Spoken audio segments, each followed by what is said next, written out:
हम लोग बात कर रहे हैं जो 12वीं का भी सेंटअप एग्जाम हुआ उसमें केमिस्ट्री के पेपर पर। तो अभी जो बिहार बोर्ड में पूछा गया सवाल और अभी जो विद्यार्थी एग्जाम देने जाएंगे फरवरी में, उनके लिए हम लोगों ने एक कार्यक्रम तैयार किया है क्रैश कोर्स लेकर के। तो इसमें जो भी स्टूडेंट्स है 95+% से ज्यादा अंक प्राप्त करना चाह रहे हैं उनके लिए ये काफी हेल्पफुल वीडियो होगा। तो आप लोग इसको देखें और हम लोग हम लोग केमिस्ट्री के सवालों पर डिस्कस करने की करेंगे। तो पहला जो सवाल है कि फलक केंद्रित घनाकार इकाई सेल में पैकिंग गुणांक क्या है। तो पहले तो बात हम लोग कर लें, पहली बात ये कर लें कि फलक केंद्रित इकाई सेल क्या होता है। पहले तो इकाई सेल क्या होता है। इकाई सेल होता है क्रिस्टल लैटिस का छोटा सा पार्ट होता है, small portion of crystal lattice, जिसको विभिन्न डायरेक्शन में विभिन्न दिशाओं में बढ़ाया जाए तो आपका क्रिस्टल लैटिस प्राप्त होता है। अब है इसमें कैसा है क्रिस्टल लैटिस, कैसा इकाई सेल है। तो इकाई सेल आपका है फलक केंद्रित। फलक केंद्रित में क्या होता है कि एटम्स जो होते हैं वे आपके कहाँ पर होंगे। तो एटम्स होंगे कॉर्नर्स पर। किसके कॉर्नर्स पर? तो क्यूब के कॉर्नर्स पर एटम होंगे। एटम्स होंगे क्यूब के कॉर्नर्स पर। और कहां पर होंगे? और एटम्स होंगे आपके हर फेस के 6 फेसेस है। तो 6 फेसेस के सेंटर में कितना होगा? एटम्स होंगे। तो कितने हो गए आपके कितना कंट्रीब्यूशन हो गया फेस सेंटर्ड क्यूबिक का? कितना कंट्रीब्यूशन? तो कॉर्नर्स 8 हो गए। 8 into 1/8 total number of atoms cubic face centred cubic में कितना होता है?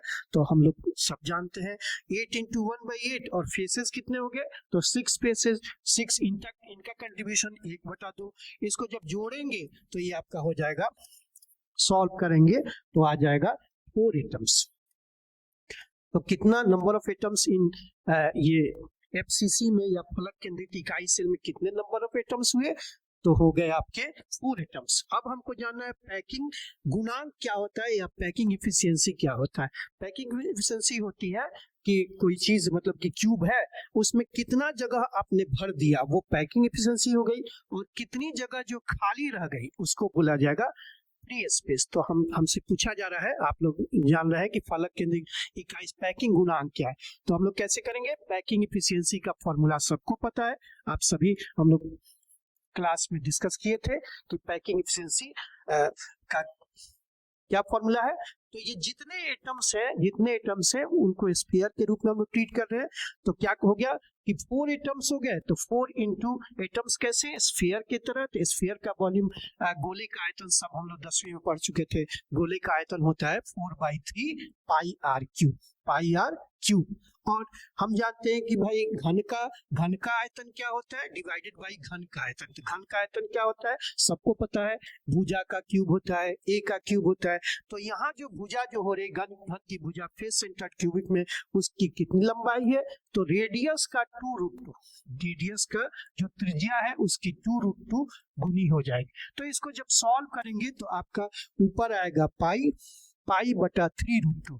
और जब फर्दर इसको सॉल्व करेंगे पाई का मान 3.14 रखेंगे और √2 का मान पाई का मान 3.14/3 इंटू 1.4 सब कैलकुलेशन आप करेंगे तो रिजल्ट आपका आएगा 0.74।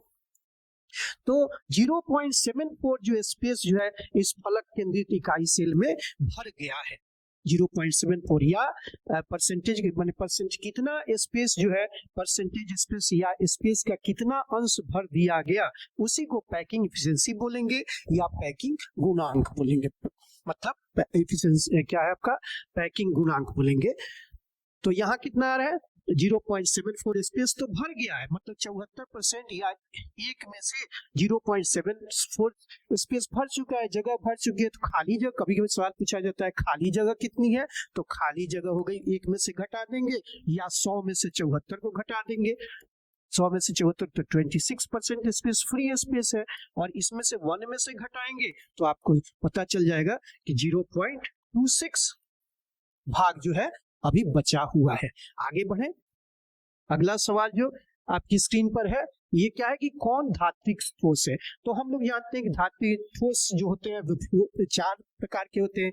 एक तो होता है आपका मोलिकुलर सॉलिड होता है, दूसरा आयनिक सॉलिड होता है, तीसरा आपका मेटालिक सॉलिड होता है, और फिर आपका कोवेलेंट सॉलिड भी होता है। 4 टाइप से, और सब में अलग अलग बॉन्ड्स आपके दिखाई देंगे। तो यहाँ पर धात्विक ठोस में क्या होता है, मेटालिक बॉन्ड्स पाए जाते हैं, और कंस्टिट्यूएंट पार्टिकल्स क्या रहेगा, तो इलेक्ट्रॉन्स रहेंगे इन ए सी ऑफ ये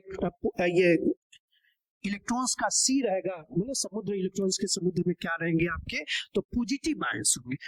ठीक है, इलेक्ट्रॉन्स के सी में पॉजिटिव आयंस रहेंगे, और उसी को बोला जाएगा आपका धात्विक ठोस। तो यहाँ पीतल जो है वो धात्विक ठोस का क्या है, बेहतरीन, मतलब पीतल है, आयरन है, ये सब आपका धात्विक ठोस का एग्जाम्पल हुआ, धात्विक ठोस का एग्जाम्पल हो गया। और प्लास्टिक तो आप सबको पता है, प्लास्टिक क्या है, एमॉर्फस है, रवाहीन है, और ग्रेफाइट और हीरा क्या है, तो कोवेलेंट नेटवर्क या कोवेलेंट सॉलिड है, कोवेलेंट सॉलिड है। ठीक है, तो प्लास्टिक ये धात्विक ठोस कौन सा है, पीतल है, जिसको अंग्रेजी में ब्रास भी कहते हैं, और ये कॉपर और जिंक का एलॉय है, मिश्र धातु है। नेक्स्ट सवाल की तरफ आए लो। तो नेक्स्ट सवाल जो है आपका कह रहा है कि रवा में जब इलेक्ट्रॉन ऋणायन के खाली स्थान को भर लेता है तो कौन सा दोष होता है। हमने देखा कि फेस सेंटर्ड क्यूबिक है, चाहे जो बॉडी सेंटर्ड है, इसमें क्या होता है कि कॉर्नर्स पर जो है एटम्स हैं, प्लस फेस के सेंटर में भी एटम मौजूद है। तो अब मान लीजिए कि एक इरेगुलरिटीज पॉइंट दोष होता क्या है, तो इरेगुलरिटीज इन क्रिस्टल लैटिस या रेगुलर स्ट्रक्चर से जो है इरेगुलरिटीज या अनियमितता आ रही है, उसी को हम बोलेंगे बिंदु दोष या पॉइंट डिफेक्ट। तो यहाँ पर जो ऋणायन क्या होता है, इलेक्ट्रॉन आयनिक वैकेंसीज में आयन का खाली जगह है, उसमें इलेक्ट्रॉन चला जाता है, इलेक्ट्रॉन्स उस जगह को ऑक्युपाई कर लेता है, कब्जा कर लेता है, तो उसी को बोला जाता है ये फेस सेंटर्ड में ऐसा होता है। जबकि स्कॉटकी डिफेक्ट में क्या होता है, डिक्रीज डेंसिटी में कमी आ जाती है, फ्रैंकेल डिफेक्ट में कोई डेंसिटी में कोई कमी नहीं आएगी। ठीक है, तो एफ सेंटर, ये एफ कहां से आया, तो एफ वर्ड आपका आया, एफ जो लेटर आ रहा है कहां से, हार्बिंजर, हार्बिंजर वर्ड है जिसका मतलब है कलर, माने रंग। ठीक है, तो ये रंग आया, जैसे सोडियम के वेपर में, सोडियम क्लोराइड के वेपर में सोडियम क्लोराइड को सोडियम वेपर में डाला जाए तो क्या होता है, उनका कलर येलो हो जाता है या पीला हो जाता है। आगे बढ़े, अगला जो सवाल है आपकी स्क्रीन पर वो कहा जा रहा है कि NaCl की क्रिस्टल संरचना कैसी होती है। सबको पता है, आप सभी वाकिफ हैं कि NaCl की क्रिस्टल संरचना कैसी होती है, बताइए। तो फलक केंद्रित होती है या क्या होती है, face centred. Face centred cubic होता क्या है, तो हर कॉर्नर्स पे, क्यूब के हर कॉर्नर्स पर एटम्स, कंस्टिट्यूएंट पार्टिकल्स रहेंगे। ये एटम्स के भी रूप में हो सकते हैं, मोलिकुल्स के भी रूप में हो सकते हैं, आयंस के रूप में भी हो सकते हैं, और प्लस क्या होता है, हर फेस के सेंटर पर एक एक एटम रहेगा। ठीक है, तो ये फेस फलक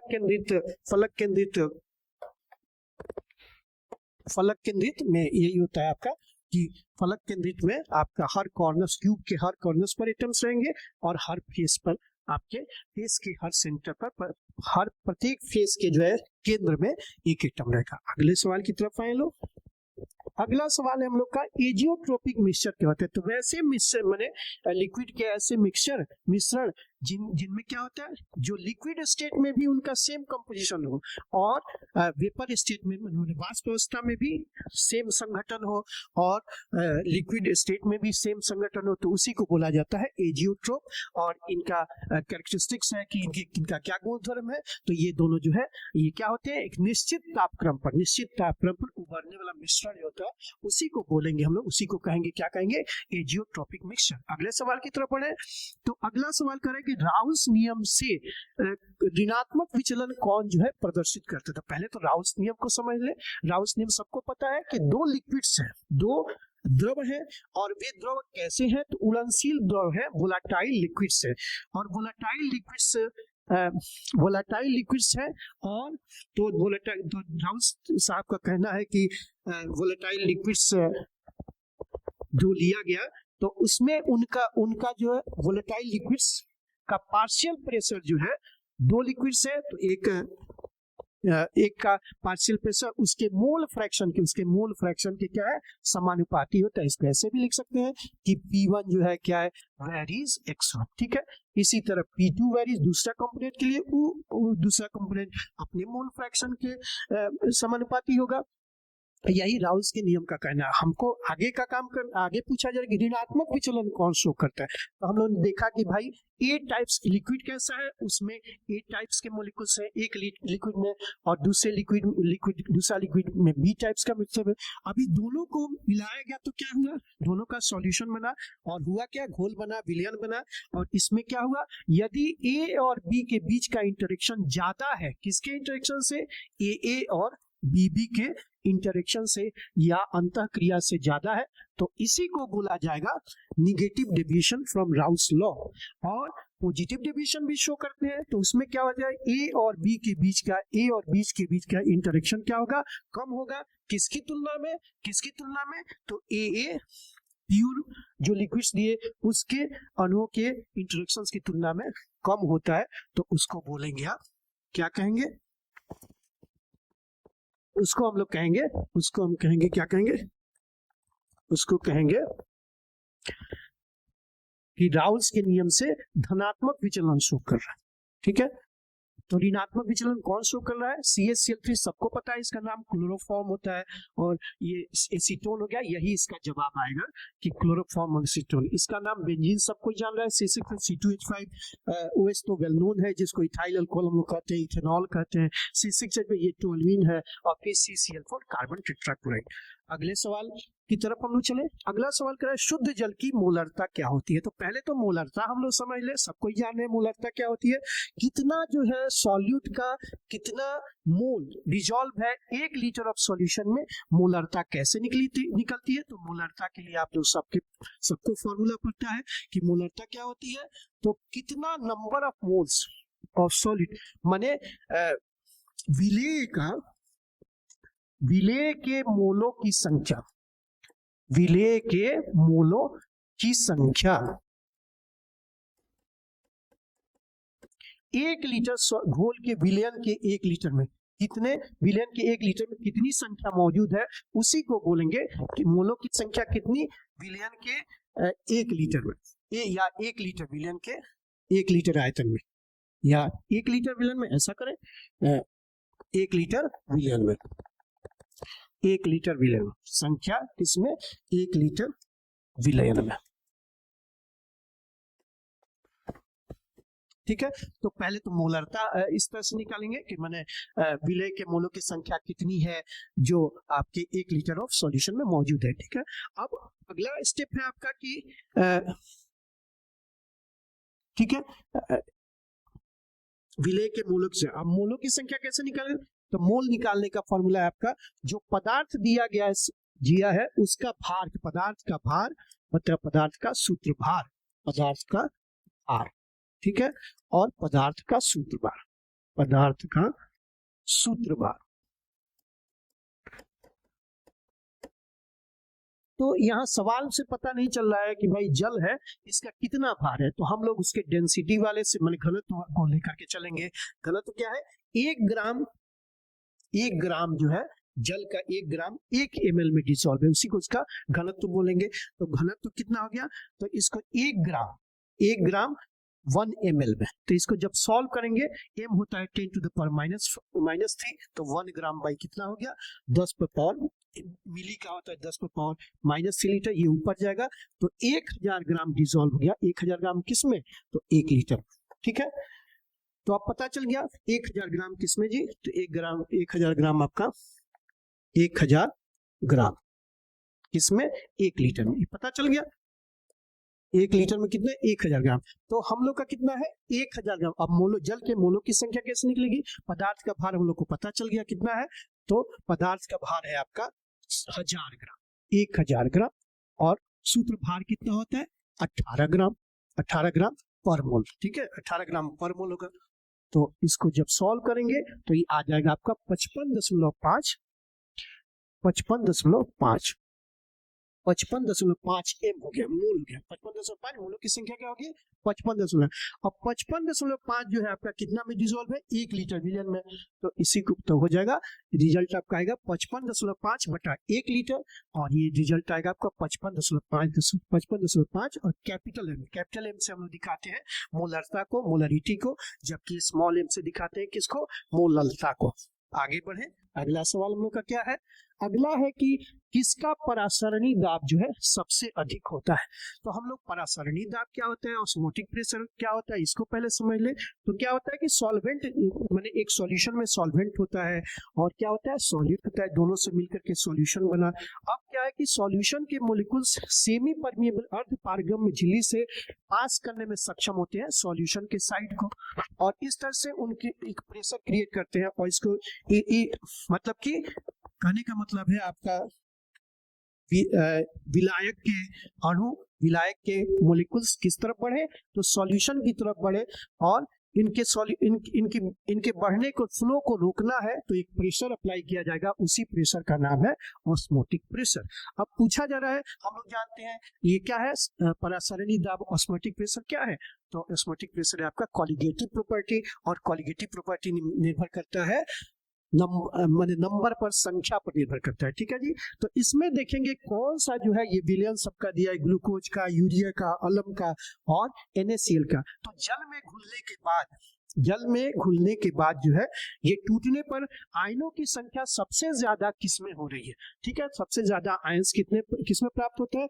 तो NaCl में तो Na+ 2 ही आयन प्राप्त होते हैं, लेकिन अलम में देखेंगे तो Al SO4 ट्वाइस है। तो यहाँ पर देखेंगे आपका एक आयन मिला K से, दूसरा आयन आपको मिला Al3+ से, और तीसरा आयन मिला आपको किससे? SO4 2- से, SO4 2- से 2 मिला। मतलब ये 4 आयन्स यहाँ मिले, किससे मिल गए? तो 1 मोलर सॉल्यूशन ऑफ किससे? अलम से, अलम विलियन से। तो ये आपका जवाब हो जाएगा। परासरणी दाब सबसे अधिक किसमें होगा? तो होगा आपका अलम, 1 मोलर अलम। अगला सवाल है कि मोलर डिप्रेशन क्या है? Molar depression constant is expressed by. तो मोलर डिप्रेशन कांस्टेंट जो होता है आपका क्या होता है? डेल्टा TF ये किसके बराबर होता है? तो KF × M। तो इसी KF को बोला जाता है मोलर डिप्रेशन कांस्टेंट। इसको क्रायोस्कोपिक कांस्टेंट भी कहते हैं, इसकी यूनिट क्या हो जाएगी? तो यूनिट यहाँ जो पूछा जा रहा है तो उस फॉर्मूले, तो KF बराबर क्या हो जाएगा, ये इक्वेशन है, उस फॉर्मूले तो डेल्टा TF, इसको डिप्रेशन इन फ्रीजिंग पॉइंट बोलेंगे, और बटा क्या हो गया? M हो गया। तो डेल्टा TF/M जो चल रहा है, डेल्टा TF/M। 2 ऑप्शन सेम यहाँ दिया गया है, तो ठीक है। तो ये बी वाला और डी एक ही तरह का ऑप्शन यहाँ पर आ रहा है। kg पर मोल क्या हो जाएगा? टेम्परेचर का यूनिट K होता है, केल्विन होता है, और इसका मोलरिटी का होता है। मोलरिटी क्या होता है जी? तो कितना डिजोल्व है, कितना ग्राम, कितना kg, कितना ग्राम डिजोल्व है, number of moles of solute. Molarity क्या होता है? तो मोल्स ऑफ सॉल्यूट डिजोल्विंग कितने में घुला है?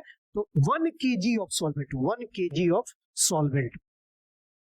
तो इस आधार पर यहाँ मोलरिटी की यूनिट क्या हो जाएगी? तो ऊपर आपका क्या है? नंबर ऑफ मोल्स है, मोल्स सॉल्यूट, तो ये मोल पर केजी क्या हो गया? मोल पर केजी, माने केजी पर -1, और इसको करें kg पर मोल, क्या हो गया? KF का जो यूनिट हो गया वो आपका टेम्परेचर ऊपर है, तो K केल्विन, और kg पर मोल, तो यही इसका यूनिट हो गया, पर मोल। kg पर मोल। ठीक है जी। तो आपका ये जवाब आएगा डेल्टा TF/M। अगले सवाल की तरफ बढ़े। तो अगला सवाल है हम लोग का, भाई एक वायुमंडलीय दाब वह तापक्रम है, एक वायुमंडलीय दाब कैसा तापक्रम है? तो वह तापक्रम है जिस पर ठोस और द्रव दोनों अवस्थाएं साम्य में रहती हैं, इक्विलिब्रियम में रहती है। तो ये क्या है? गलनांक और हिमांक इसका सही जवाब है। आगे बढ़े लो। अगला सवाल है आपका कि विद्युत अपघट्य वह पदार्थ है, अपघट्य वह पदार्थ होते हैं जो जल में घुल कर क्या होता है? आयन में विघटित होते हैं, जैसे NaCl है, NaCl जल में डिजोल्व होगा तो क्या हो गया, Na प्लस Cl माइनस होगा, HCl डिजोल्व हो रहा है तो H प्लस Cl माइनस के रूप में टूट रहा है। तो यही क्या, जल में घुलने पर आयन में विघटित हो जाता है, इसी को हम लोग बोलते हैं विद्युत अपघट्य, इलेक्ट्रोलाइट इसको बोला जाता है अंग्रेजी में। आगे बढ़े लो कि जब विद्युत धारा AlCl3 के जलीय घोल से प्रवाहित की जाती है तो 13.5 ग्राम, कितना एल्यूमिनियम मुक्त हो रहा है जी, 13.5 ग्राम। हम सबको पता है कि भाई एल्यूमिनियम के 1 मोल का कितना वेट होता है, तो 27 ग्राम होता है। आप बताइए कि Al3 प्लस है, एल्यूमिनियम होता है Al3 प्लस, इसको कितना इलेक्ट्रॉन दें कि एल्यूमिनियम बदल जाएगा, तो 3 इलेक्ट्रॉन प्राप्त करके यह एल्यूमिनियम में बदल जाएगा। तो कितना इलेक्ट्रॉन यूज हुआ, 3 इलेक्ट्रॉन यूज हुआ, 3 इलेक्ट्रॉन यूज हुआ, मतलब कि 3 फैराडे इलेक्ट्रॉन जब यूज होगा तब आपका 27 ग्राम मुक्त हो रहा है। अब यहाँ पर कह रहा है कि 13.5 माने आधा ग्राम, 23.5 का 27 का आधा क्या हो गया, 13.5 हो गया। तो मोल्स की संख्या भी कितने, फैराडे की जो इलेक्ट्रॉन्स है उसकी भी संख्या कम हो जाएगी, तो यहाँ पर 1.5 इलेक्ट्रॉन लगेगा आपको 13.5 ग्राम। 13.5 ग्राम एल्यूमिनियम को मुक्त करने में कितना चाहिए, 27 ग्राम को तो मुक्त करने में 3 इलेक्ट्रॉन चाहिए, लेकिन आपको 13.5 ग्राम आधा कर दिए तो यह भी आधा हो जाएगा। तो यहाँ क्या हो जाएगा, 1.5 ग्राम, 1.5 फैराडे इलेक्ट्रॉन आपको चाहिए, कितना, 13.5 ग्राम। एक नियम से भी इसको कर सकते हैं कि चूंकि 27 ग्राम एल्यूमिनियम को मुक्त करने के 3 इलेक्ट्रॉन की आवश्यकता है, इसीलिए कैसे करते हैं, 27 ग्राम एल्यूमिनियम को मुक्त करने में कितना इलेक्ट्रॉन चाहिए, तो मुक्त करने में आपको कितना चाहिए, 3 इलेक्ट्रॉन चाहिए। तो इसी तरह कैसे आपको 1 ग्राम एल्यूमिनियम को मुक्त करने में कितना, 3 इलेक्ट्रॉन बचा, कितना हो गया आपका 27, और इसी तरह से करेंगे तो 13.5 ग्राम, ये 27 ग्राम और 13.5 ग्राम आपका एल्यूमिनियम मुक्त करना है, कितना हो जाएगा, 3 इलेक्ट्रॉन, और गुना कितना हो गया, 13.5 और बटा 2 करेंगे, 3 इलेक्ट्रॉन यहाँ लिख दे, 3 इलेक्ट्रॉन का गुना क्या हो गया, 13.5 और बटा हो गया 27। तो 13.5 से इसको डिवाइड करेंगे तो कितना हो जाएगा, 2 हो जाएगा, इस 2 से इसको करेंगे तो 1.5 इलेक्ट्रॉन चाहिए, या 1.5 फैराडे इलेक्ट्रॉन की जरूरत है। ठीक है, तो पता चल गया कि AlCl3 के जलीय घोल को प्रवाहित किया जाता है, विद्युत धारा को AlCl3 के जलीय, सबको पता चल गया कि 1.5 फैराडे इसका जवाब आएगा। 3 फैराडे हो रहा है तो 1 मोल, माने ऐसे कहेंगे कि आधा मोल एल्यूमिनियम को हम लोग क्या किए, प्राप्त किए, कितना फैराडे से, 1.5 फैराडे इलेक्ट्रिसिटी जब पास किए। तो अगला सवाल है हम लोग का, कौन सा है कि तनुता बढ़ाने पर विशिष्ट चालक क्या होता है, विशिष्ट चालकत्व तो क्या होता है भाई, घटता है। मतलब तनुता बढ़ाएंगे कोई चीज, जैसे तनुता और सांद्रता का मतलब है कि आपका जल की मात्रा, मतलब सांद्रता का मतलब है कि उसका ज्यादा पार्ट है, और तनुता का मतलब है कि उसको और क्या है, जैसे 10% सोल्यूशन कहा जाए, 20% कहा जाए, 90% कहा जाए, तो 90% में क्या है कि 90 ग्राम क्या है आपका, 90 ग्राम वो पदार्थ है, और 10 ग्राम आपका सॉल्यूशन है। इस तरह से 10 ग्राम आपका जल है, इस तरह से 10% हुआ। तो क्या होता है, इकाई आयतन में अणुओं की संख्या क्या हो जा रही है, कम हो जा रही है, इसीलिए आपका विशिष्ट चालक तनुता बढ़ने पर क्या हो रहा है, घट रहा है। अगले सवाल की तरफ आए लो, तो अगला सवाल है कि किसका उपयोग लवण सेतु माने साल्ट ब्रिज बनाने में इस्तेमाल होता है। तो KCl का होता है, लवण KCl का होता है, किसमें, तो KNO3 का होता है, इस सब का यूज हम लोग लवण सेतु या साल्ट ब्रिज बनाने में करते हैं। अगला सवाल देख लो, अगला सवाल है आपका कि जो आयंस सबसे सहजता से ऑक्सीकृत हो जाता है वो कौन है। तो अपने ग्रुप में जो हैलोजन की फैमिली है, ये सब हैलोजन की फैमिली चल रही है, फ्लोरीन है, क्लोरीन, ब्रोमीन, आयोडीन, ये सब हैलोजन की फैमिली है। तो ऊपर से नीचे जाने पर क्या होता है, अपने ग्रुप में टॉप टू बॉटम जब हम लोग मूव करते हैं हैलोजन फैमिली में, तो क्या होता है, ऑक्सीकृत होने की क्षमता क्या होती है, बढ़ती है। तो सबसे आयन जो जो आयन सबसे सहजता से ऑक्सीकृत होता है वो क्या होता है, सबसे नीचे आपका आयोडीन है। तो ये आपका जवाब आया। अगले की तरफ बढ़े, अगला सवाल है कि किसी रासायनिक अभिक्रिया की दर किस पर निर्भर नहीं करती। तो हम लोग जानते हैं रासायनिक अभिक्रिया की दर dx/dt, जिसको कहते हैं dx माने मूल dx/dt है ना, मोल मोल डीएक्स क्या हो गया मोल पर लीटर और टाइम क्या हो गया मोल पर लीटर पर सेकंड। तो किस पर निर्भर करता है, ये निर्भर करता है अभिकारकों के सांद्रण पर, ये निर्भर करता है तापक्रम पर, अभिकारकों की प्रकृति पर, अनुसंख्यता माने मोलिकुलरिटी पर ये निर्भर नहीं करता है। तो किस पर नहीं निर्भर करता है, हम लोग जवाब इसका देंगे, इसका ये अनुसंख्यता पर ये निर्भर नहीं करता है। ठीक है, किन किन के पर निर्भर करता है, तो अभिकारकों के रिएक्टेंट्स के कंसंट्रेशन पर निर्भर करता है, फिर आपका है टेम्परेचर पर और नेचर ऑफ रिएक्टेंट्स dx/dt।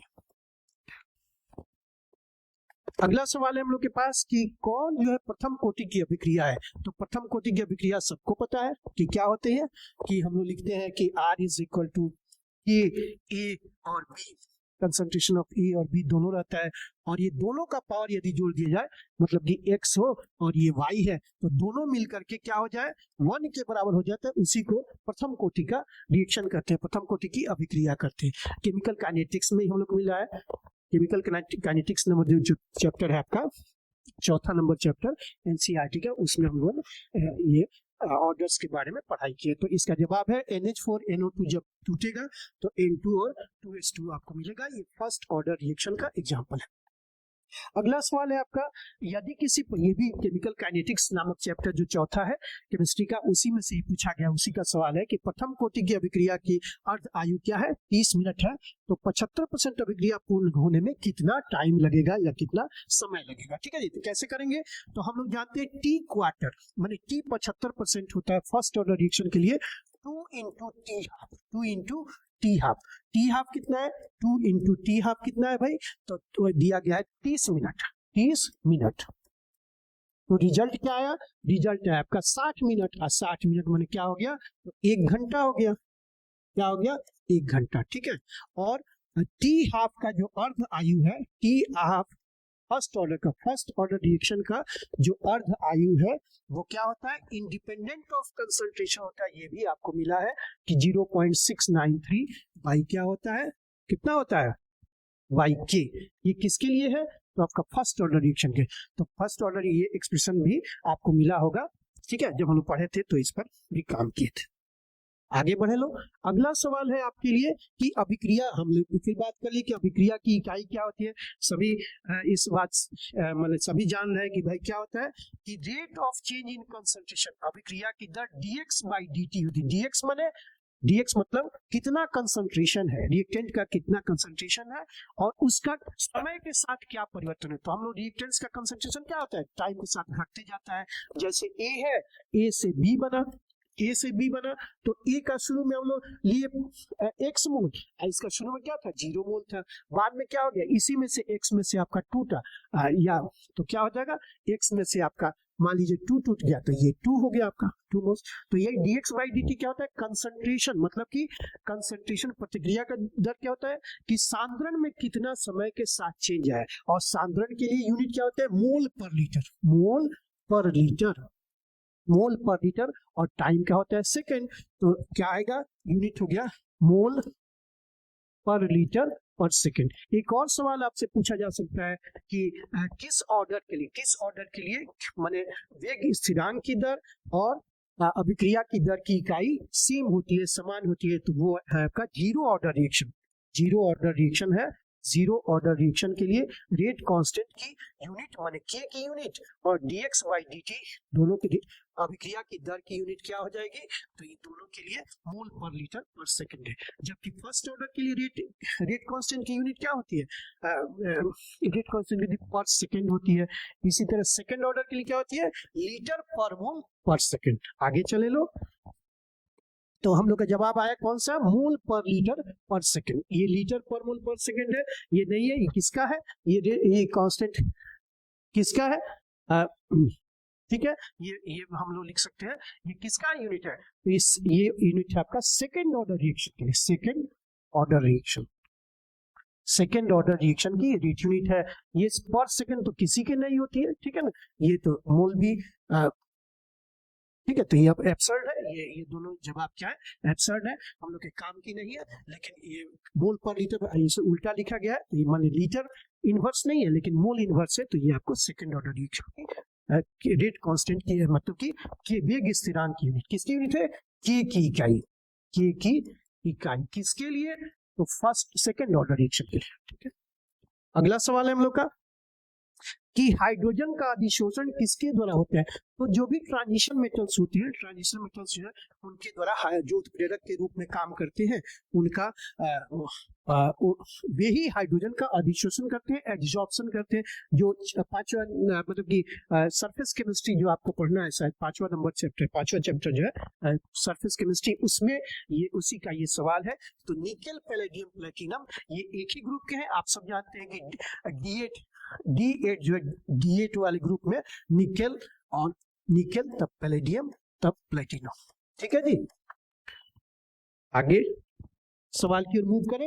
अगला सवाल जो है आपका कि भाई किसी ताजा अवक्षेपित पदार्थ में उपयुक्त विद्युत अपघट्ट मिला दिया जाए तो कोलोइडल क्या होता है, एक ताजा अवक्षेप बना और उसमें क्या किया आपने, सुटेबल माने उचित या उपयुक्त विद्युत अपघट्ट इलेक्ट्रोलाइट डाल दिया, तो क्या बनता है, तो बनता है आपका कोलोइडली सॉल्यूशन बनता है। और उसका कोलोइडल सॉल्यूशन या कोलोइडल सॉल्यूशन आपको बनेगा। कोलोइडल या the process of preparation of colloidal solution from freshly prepared precipitate by the addition of suitable electrolyte, इसको क्या बोला जाता है, इस प्रक्रिया को बोला जाता है पेप्टाइजेशन, पेप्टीकरण या पेप्टाइजेशन। अगला सवाल देखें लोग क्या है। अगला सवाल आपका कौन जो है द्रव स्नेही कोलोइड है। तो कौन द्रव स्नेही, ये भी आपका इसमें आपका स्टार्च सोल इसका जवाब आएगा। क्या आएगा, स्टार्च सोल। मतलब वैसा कोलोइडल कौन सा द्रव से, विच ऑफ द लायोफिलिक मतलब कि द्रव से जो लिक्विड है उससे क्या स्नेह करने वाला, द्रव से स्नेह करने वाला द्रव स्नेही होगा। एक द्रव से विरोध करने वाला तो लायोफोबिक उसको कहा जाता है, यहाँ लायोफिलिक होता है। फिर आगे बढ़ेंगे तो फिलिक वर्ड आपको और भी मिल रहा है, इलेक्ट्रोफिलिक है, ठीक है, इलेक्ट्रोफाइल्स है, इलेक्ट्रॉन का न्यूक्लियोफाइल्स है, न्यूक्लियस लविंग, और इलेक्ट्रोफाइल्स हो गया इलेक्ट्रॉन लविंग, ऑर्गेनिक केमिस्ट्री में आपको मिला होगा। आगे बढ़े। अगला है कि भाई अधिशोषण में मुक्त ऊर्जा के, तो अधिशोषण क्या होता है, ये भी सरफेस केमिस्ट्री का सवाल है। अधिशोषण होता क्या है, तो अधिशोषण होता है आपका स्पॉन्टेनियस प्रोसेस होता है, और हम लोग सभी जानते हैं स्पॉन्टेनियस प्रोसेस के लिए क्या होता है, delta G, Gibbs free energy क्या होती है, डेल्टा जी होती है। तो डेल्टा जी लेस देन 0, तो यही आपका जवाब है, गिब्स फ्री एनर्जी। अगले सवाल की तरफ बढ़े लो। अगला सवाल है किसी अयस्क के प्रगलन के समय में स्मेल्टिंग के दौरान आपने फ्लक्स मिला दिया। फ्लक्स हम लोग क्यों मिलाते हैं, तो फ्लक्स मिलाते हैं क्या करने के लिए, जो गैंग पार्टिकल्स है, अवांछित पदार्थ है, उसको अयस्क से निकालने के लिए हम लोग फ्लक्स में क्या करते हैं, प्रगलन के दौरान फ्लक्स का काम क्या होता है, तो अवांछित पदार्थ को क्या होता है अयस्क से निकालना। तो ये क्या हो जाएगा इसका, गैंग पार्टिकल्स को अयस्क से निकालना, वही काम है, किसका काम है, फ्लक्स का काम है।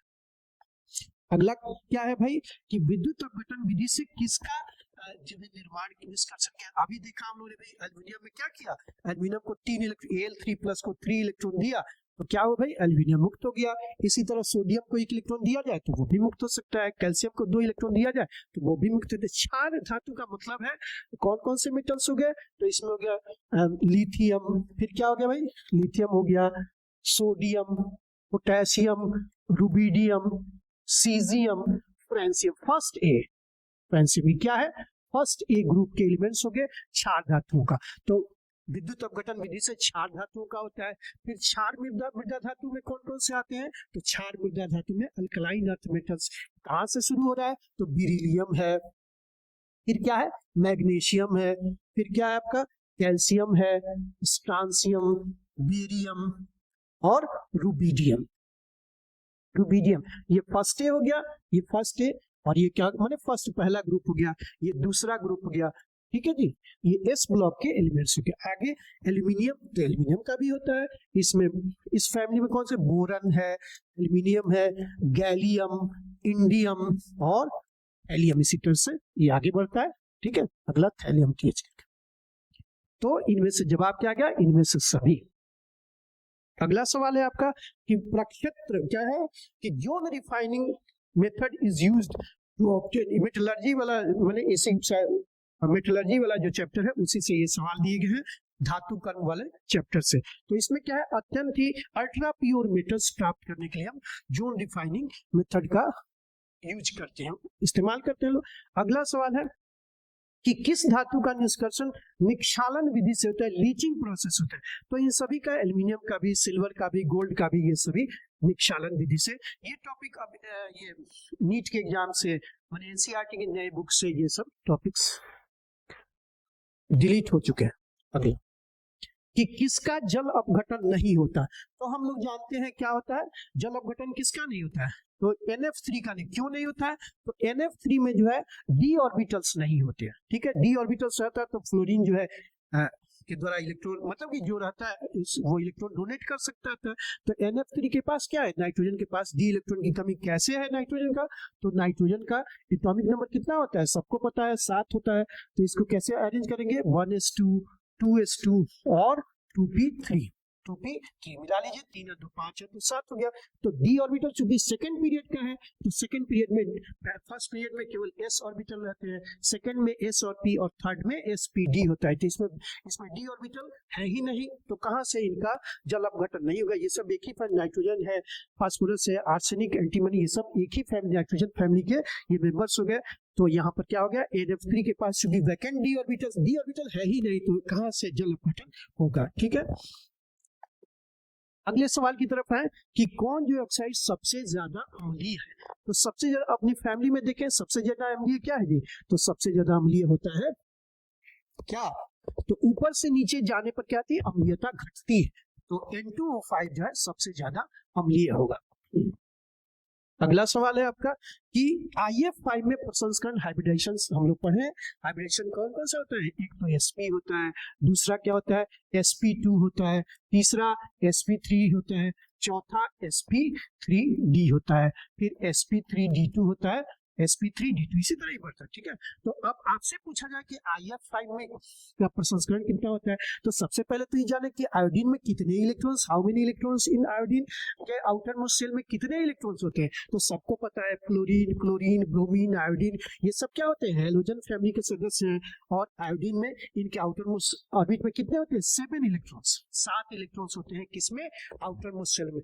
तो क्या हो जाएगा, मतलब कि जनरल इलेक्ट्रॉन के रूप में कन्फिग्रेशन NS2Np5।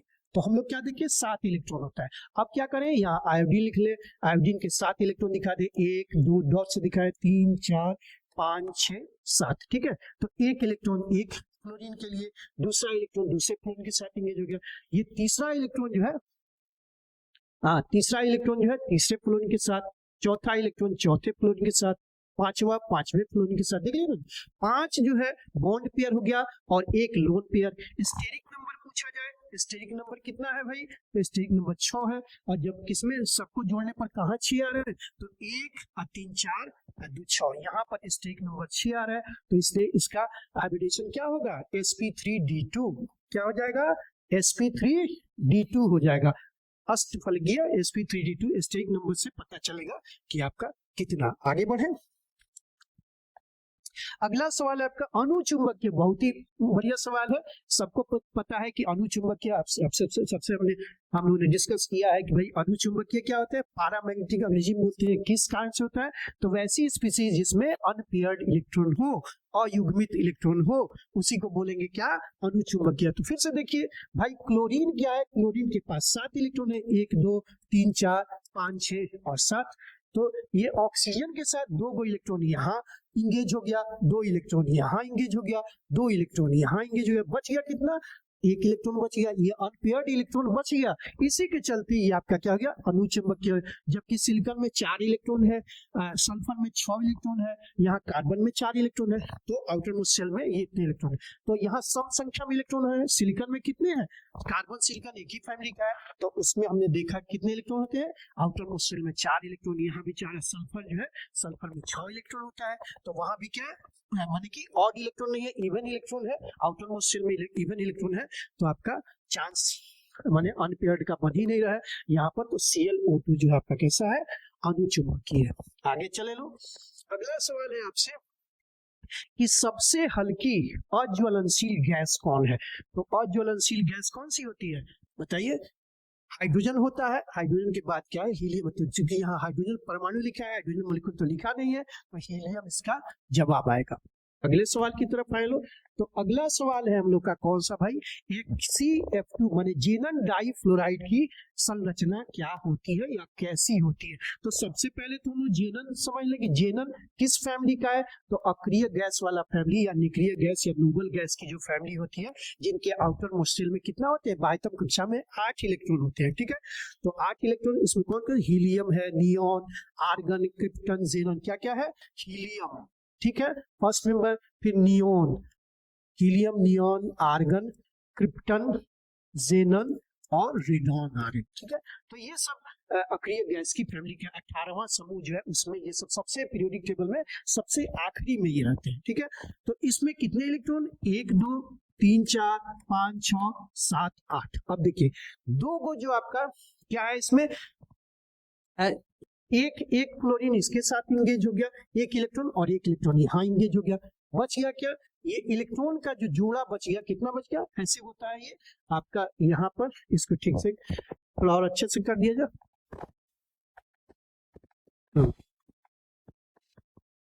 तो जेनन के पास कितने इलेक्ट्रॉन, कितने इलेक्ट्रॉन, जेनन के पास 8 इलेक्ट्रॉन, 1 2 3 4 5 6 7 8। तो 2 इलेक्ट्रॉन तो जेनन के 2 इलेक्ट्रॉन यूज हो गए, ये फ्लोरीन और ये फ्लोरीन के साथ बच गए आपके क्या, यहाँ पर इलेक्ट्रॉनों की निर्जन जोड़ी बची। क्या बच गई, इलेक्ट्रॉनों की निर्जन लोन पेयर ऑफ इलेक्ट्रॉन्स। तो ये कैसे होते हैं, एक ट्रायंगल के कॉर्नर्स पर चले व्यवस्थित हो जाएंगे ये निर्जन जोड़ी इलेक्ट्रॉन के। ठीक है, और बच गया ये बीच में आपका XC और यहाँ पर F। तो ये F और ये F देखने पर ये स्ट्रक्चर और थोड़ा अच्छा से लिखा जाए इसको। तो इक्वेटोरियल पोजीशन पर क्या चले गए, इक्वेटोरियल पोजीशन पर आपके चले गए इक्वेटोरियल पोजीशन पर ये 3 जोड़ा इलेक्ट्रॉन वहां पर नन क्या लोन पेयर ऑफ इलेक्ट्रॉन्स वहां चले गए, इलेक्ट्रॉनों की निर्जन जोड़ी इक्वेटोरियल पोजीशन पर चली गई, और ये आपका फ्लोरीन फ्लोरीन एक से। तो कैसी संरचना दिख रही है, तो लीनियर रेखीय संरचना इसकी दिख रही है। ठीक है, जब स्पेक्ट्रोस्कोपी देखेंगे तो आपका ये दिखाई देगा, लोन पेयर ऑफ इलेक्ट्रॉन्स उसमें नजर नहीं आएगा। तो XCF2, इसी तरह CO2 की संरचना भी कैसी होती है, C डबल बॉन्ड हो, एक रेखा में ही अणु व्यवस्थित होते हैं, एटम्स व्यवस्थित होते हैं। इसमें भी एक रेखा में आपके एटम्स क्या है, 2 फ्लोरीन के एटम और एक जो है जेनन के एटम क्या है आपके व्यवस्थित है। तो ये एक रेखा बन रही है, इसीलिए इसका नाम क्या हो गया, रेखीय स्ट्रक्चर ये शो कर रहा है। और हाइब्रिडाइजेशन यदि पूछा जाए तो क्या हो जाए, कितना इलेक्ट्रॉन यूज हुआ, स्टेरिक नंबर कितना है, 5 है, स्टेरिक नंबर इसका 5 है। 1 2 3 बॉन्ड पेयर हो गया BP, और एक क्या हो गया आपका, एक जोड़ा 2 लोन पेयर हो गया। ठीक है जी, तो 5 हो गया, कुल मिला के 5 हुए, स्टेरिक नंबर 5 हो गया। तो हमने अभी देखा था इसका हाइब्रिडाइजेशन sp3 हो गया और D हो गया। ठीक है, आगे अगला सवाल है आपके पास कि गर्म और सांद्र NaOH की Cl2 से अभिक्रिया कराने पर क्या बनता है। बहुत ही फेमस रिएक्शन है आपका, NaOH की रिएक्शन करानी है, NaOH की रिएक्शन करानी है किससे, तो Cl2 से। ठीक है, तो बनेगा आपका NaCl बनेगा प्लस NaClO3 बनेगा। ठीक है जी, तो कितना H2O भी बनेगा। तो क्या है इसका 6 मोल ले लीजिए, इसका 3 मोल ले लीजिए, तो यहाँ पर 5 मोल बनेगा, और यहाँ पर बचा हुआ सो जल के रूप में आपका निकल जाएगा H2O।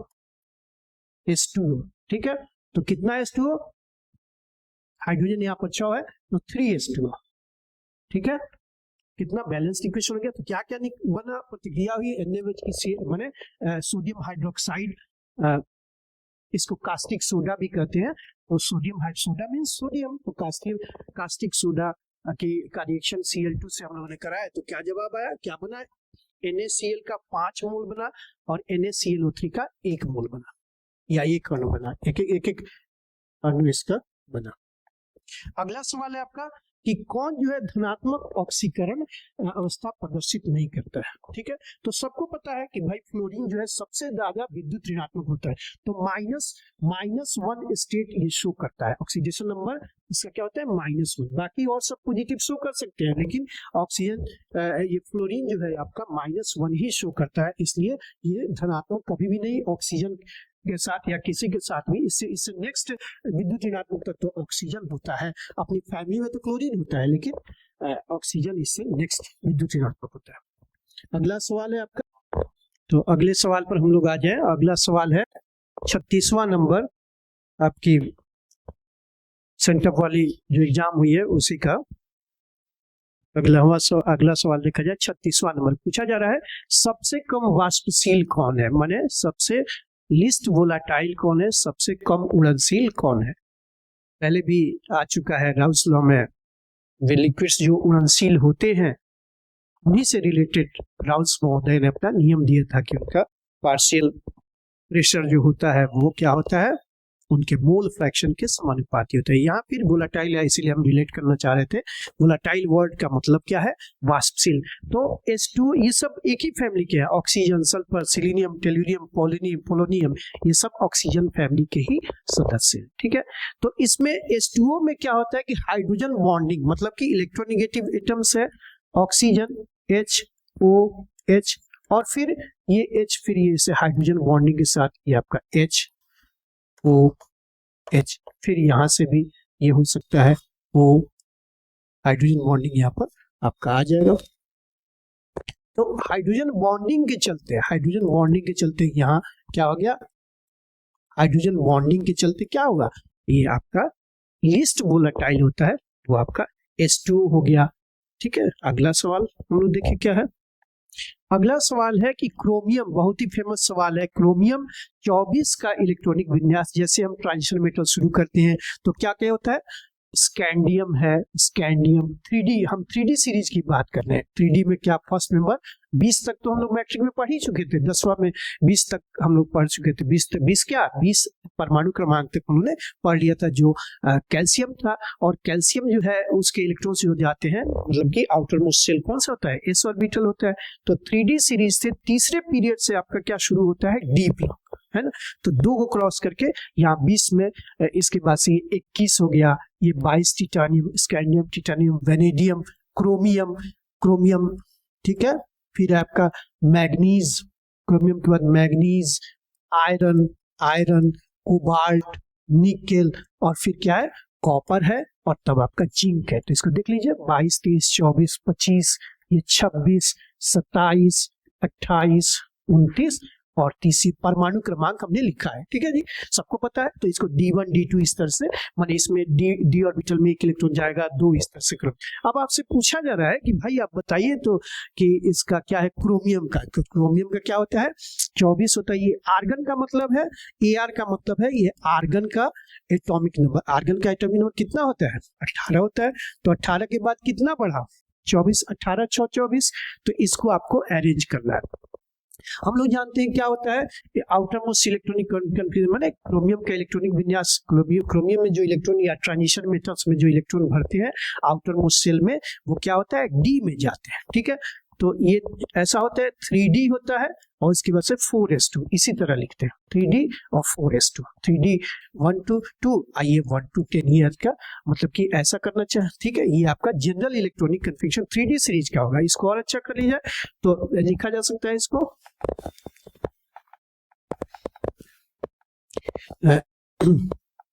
यहाँ पर NS 1 to 2 और यहाँ पर आपका N-1 D और 1 to 10, ठीक है जी। तो ये आउटर मोस्ट इलेक्ट्रॉनिक कन्फिग्रेशन हो जाएगा, ठीक है। पूरा इलेक्ट्रॉनिक कन्फिग्रेशन इसी तरह से लिखा जाएगा, मतलब पूरे एटम का इलेक्ट्रॉनिक विन्यास। अब यहाँ देखिए क्रोमियम जो है 24 नंबर पर, तो यहाँ करेंगे, ये आप देख रहे हैं 3D से, मैं तीसरे रो से, फर्स्ट रो तो आपका हाइड्रोजन हीलियम हो गया, सेकंड रो में आपका 8 और 8, उसके बाद से 3D मैंने 4th रो से, कहिए कि 4th रो से आपका शुरू हो रहा है। तो क्या हो जाएगा इसमें, 3D में कितना जाएगा, बोलिए, ये 3D हो गया, N का मान 3D और यहाँ पर 4s, यहाँ आर्गन चल रहा है, ठीक है। कैसे हो जाएगा, 3D4 और 4s2 मिलके कितना हो गया, 4 2 6, इधर से 18 6 कितना हो गया, 24 हो गया, ठीक है।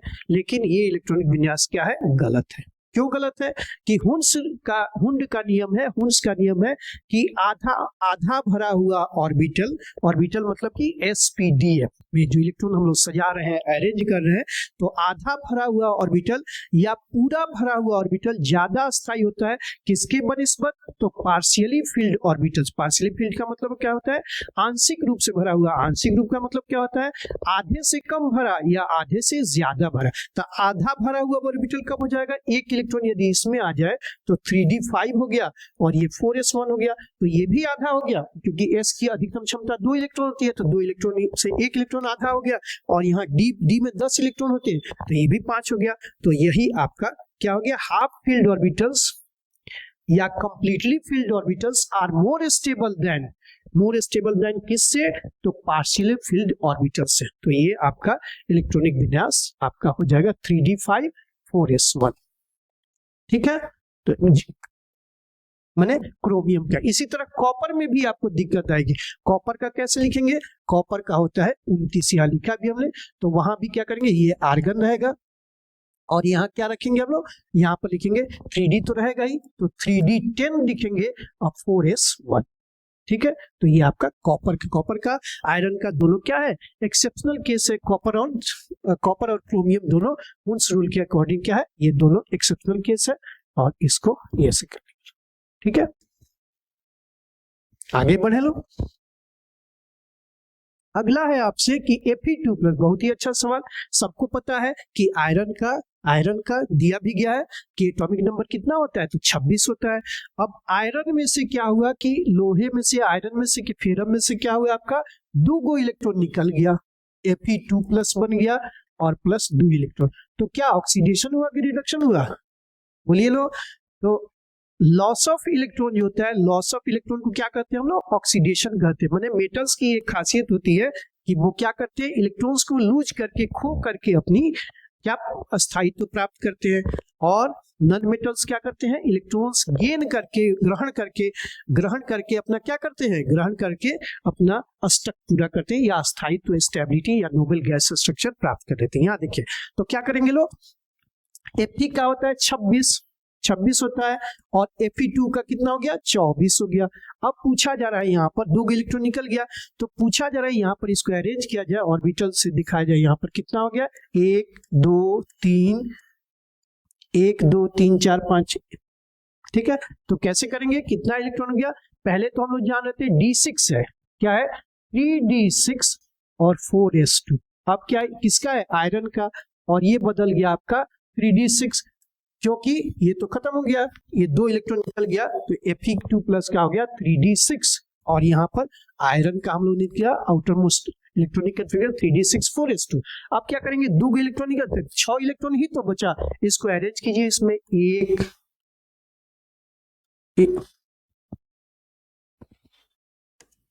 2 3 4 5 इलेक्ट्रॉन यहाँ एंगेज हो गए और 1 इलेक्ट्रॉन यहाँ पर पेयर्ड इलेक्ट्रॉन। पहले सब बॉक्स में इलेक्ट्रॉन भरेंगे, उसके बाद से उनका पेयरिंग शुरू होगा, ठीक है जी। तो कितने अनपेयर्ड इलेक्ट्रॉन हो गए, 1 2 3 4 इलेक्ट्रॉन यहाँ पर अयुग्मित हो गए। आगे बढ़े लोग। अगला सवाल है आपका कि लैंथेनाइड संकुचन निम्नलिखित में से किस तथ्य के लिए उत्तरदायी है। तो क्या होता है, हम लोग जो पढ़ रहे हैं यहाँ पर स्कैंडियम, इट्रियम, स्कैंडियम ग्रुप है, स्कैंडियम, इट्रियम, लैंथेनम और फिर क्या है, एक्टिनियम, इट्रियम, लैंथेनम और इट्रियम, स्कैंडियम, एक्टिनियम, ठीक है। तो यहाँ पर इधर से चल रहा है, स्कैंडियम में टिटानियम होता है, जिरकोनियम और हैफनियम। तो यहाँ पर क्या होता है आपके पास, यहाँ पर इसका 57 होता है, ठीक है। और यहाँ बीच में आ जाते हैं आपके 4f वाले एलिमेंट्स, यहाँ यहीं पर आपके 4f वाले वाले माने लैंथेनाइड्स आ जाते हैं। तो क्या होता है इसमें, लैंथेनाइड इसके बीच में आ जाते हैं, ठीक है। तो स्क्रीनिंग जो है, जो इलेक्ट्रॉन्स है और ये ऑर्बिटल्स के बीच स्क्रीनिंग कम हो जाती है, मतलब कि ठीक है। तो उसके चलते क्या हो जाता है, जिरकोनियम का देखिए ग्रुप में ऊपर से नीचे जाने पर क्या होना चाहिए, एटॉमिक वेट आपका बढ़ना चाहिए, ठीक है। एटॉमिक वेट क्या होना चाहिए, बढ़ना चाहिए, ठीक है। एटॉमिक वेट तो बढ़ ही रहा है, माने नहीं, इसको जिरकोनियम और हैफनियम का जो रेडियस होगा वो क्या होगा, वो समान हो जाए। परमाणु का साइज बढ़ना चाहिए, परमाणु का साइज ऊपर से नीचे जाने पर बढ़ना चाहिए और लेफ्ट टू राइट जाने पर घटना चाहिए। तो यहाँ क्या है, टिटानियम और जिरकोनियम से बढ़ते, जिरकोनियम तो बढ़ रहा है लेकिन जिरकोनियम और हैफनियम का हो जाएगा सेम साइज हो रहा है, सेम साइज, इनका रेडियस का क्या हो रहा है, सेम साइज हो रहा है, सेम साइज, सेम साइज। किस आधार पर, सेम रेडियस, माने कि जिरकोनियम और हैफनियम का जब रेडियस साइज देखा जा रहा है, रेडियस इन लोग का समान, किसके कारण, तो लेंथेनाइड कॉन्ट्रैक्शन के कारण। तो ये आपका सही, जब जिरकोनियम और हैफनियम की क्या हो रही है, त्रिज्या समान होना। अगला सवाल है आपका कि CE58 सीरियम पहला मेंबर है, 3D सीरीज का पहला मेंबर है, 3D सीरीज, 3D नहीं 4F, हाँ ये लेंथेनाइड फैमिली का पहला मेंबर है सीरियम, ठीक है। और तो सीरियम पहला मेंबर है। 57 पर हम लोग क्या कहाँ थे, 57 पर हम लोग थे ये स्कैंडियम, लैंथेनम, लैंथेनम का 57 होता है, उसके बाद सीरियम, उसके बाद जो बीच में 14 जो होते हैं F ऑर्बिटल्स के तत्व होते हैं, जिनको पहला 4F सीरीज होता है और दूसरा 5F सीरीज, ठीक जो, ठीक है ये सीरीज। तो अब सीरियम का क्या होता है, सीरियम में होता है जो लेंथेनाइड होते हैं उनका कॉमन ऑक्सीडेशन स्टेट C3 माने Ln3+ होता है, ये मोस्ट कॉमन ऑक्सीडेशन स्टेट होता है। कैसे करेंगे हम लोग, लेंथेनाइड का, एक्टिनाइड का, F ब्लॉक एलिमेंट्स का आउटर मोस्ट इलेक्ट्रॉनिक कन्फिगरेशन कैसे लिखेंगे, तो इसके लिए आपका n-2 F कितना, तो 1 से 14, n-1 D कितना, तो 0 चाहे 1, और उसके बाद से NS2, ठीक है जी। अब क्या है, इस आधार पर सीरियम का आउटर मोस्ट इलेक्ट्रॉनिक कन्फिगरेशन लिखा जाए, कितना हो जाएगा, ये आपका F1 हो जाएगा, कितना F1, तो यहाँ पर 4F1, इधर से 6 में से 5, तो 5 क्या हो जाएगा आपका 4F1, यहाँ पर 5D1, और उसके बाद से कितना हो जाएगा NS2 माने 6S2। अब क्या हो जाएगा, C3+ कर रहे हैं तो 3 इलेक्ट्रॉन निकल रहा है और C3+ बन रहा है, C3+ बन रहा है, और इसमें हाँ ठीक है C3+ और F का भी इलेक्ट्रॉन निकल जाए तो ये C3+ और C4+, ये दो ऑक्सीडेशन स्टेट ये शो करेंगे, तो 3 और 4 इसका जवाब आएगा। अगले सवाल की तरफ बढ़े लो। अगला सवाल है आपका कि ठीक है पोटेशियम है और उसके बाद से क्या है, पोटेशियम क्रोमियम, ये C2O4 आप लोग समझ रहे हैं, C2O4 क्या है, ऑक्जिलेट है, कहां से आया, COOH ऑक्जिलिक एसिड से एक एक हाइड्रोजन यहां से निकल जाए तो क्या बन जाएगा, COO- COO-, ठीक है। बाइडेंटेड लिगेंड का एग्जांपल है कोऑर्डिनेशन नंबर 1, कोऑर्डिनेशन जो चैप्टर है उस चैप्टर से ये लिया गया। तो पूछा जा रहा है K3 और CrCO3 में क्रोमियम की समन्वय संख्या, तो समन्वय संख्या कोऑर्डिनेशन नंबर जब आपको देखना है, कोऑर्डिनेशन नंबर तो ब्रैकेट के, स्क्वायर ब्रैकेट के अंदर देखेंगे, इसके अंदर देखेंगे कि क्या आ रहा है, तो इसके अंदर क्या आ रहा है, ये C2O4 3 बार दिखाई दे रहा है, और हम लोग जानते हैं C2O4 क्या है, बाइडेंटेट लिगेंड है, बाइडेंटेट